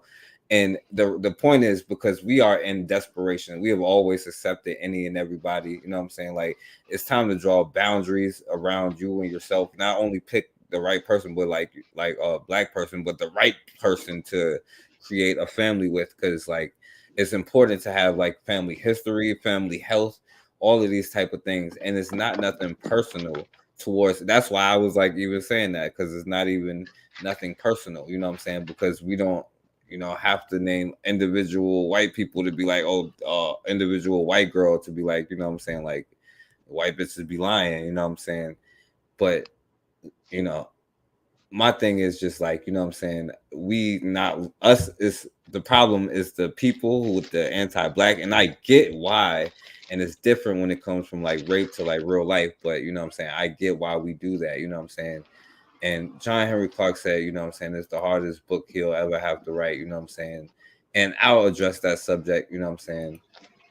But it's really not that complicated though, you know what I'm saying? And it's not nothing negative. Sure, there's been some mixed race people who have done some great things and have not done anything bad, you know what I'm saying? And thank you and all of that stuff, you know what I'm saying? But, you know what I'm saying, you're still white, you know what I'm saying? And it don't matter which one, it could be, you know what I'm saying, the people that y'all want to name, but it also is probably the person that you're working with, you know what I'm saying? That's why I'm trying to say, like, it's a whole, you know what I'm saying, thing, you know. But yeah, I'm about to close out. Hey, by the way, Black Megas, you on we can hear you, bro. That ain't gonna be able to be saved. Yo, Black Megas. Yeah, but all right, so I'm gonna close out, y'all. All right, so I appreciate all of y'all for coming on here. Appreciate it, Raw, for Melanated Goddess, my brother Anthony, Casidra. Appreciate Hardcore and Black Megas for coming on here. Definitely appreciate it, Raw. I get it. And this is a tough conversation, you know what I'm saying? So I'm gonna let John Henry Clark get the last words.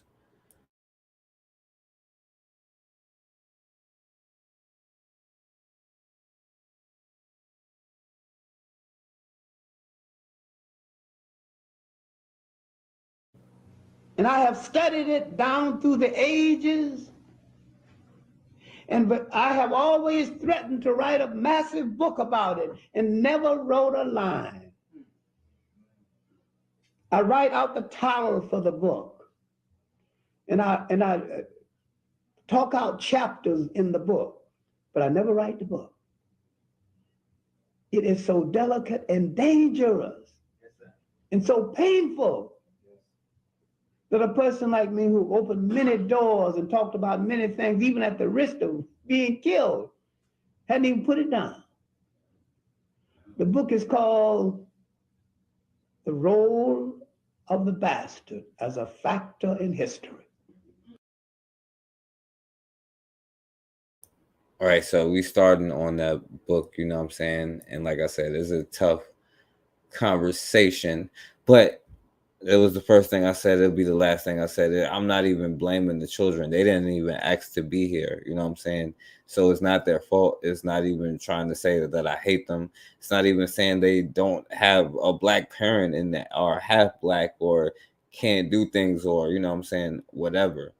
It's just that at the end of the day, like, I'm blaming us and learning what to do with our genitalia. You know what I'm saying? Like, because I really think in the next 20 to 15 to 20 years, maybe 25 years, the Blasians is probably going to be there coming after Africa and young Africans and young black people globally.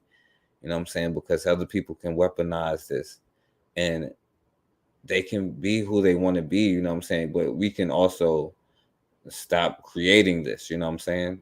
So really it's up to us. It's not them, it's us that's to blame. So all the negatives, all the heat, it goes to black people here, you know what I'm saying? But, and I didn't say the real title, because the title was what John Henry Clark said, the role of the one drop rule as a factor in history. But as always, man, we have got to start standing for something, or we're going to keep falling for anything.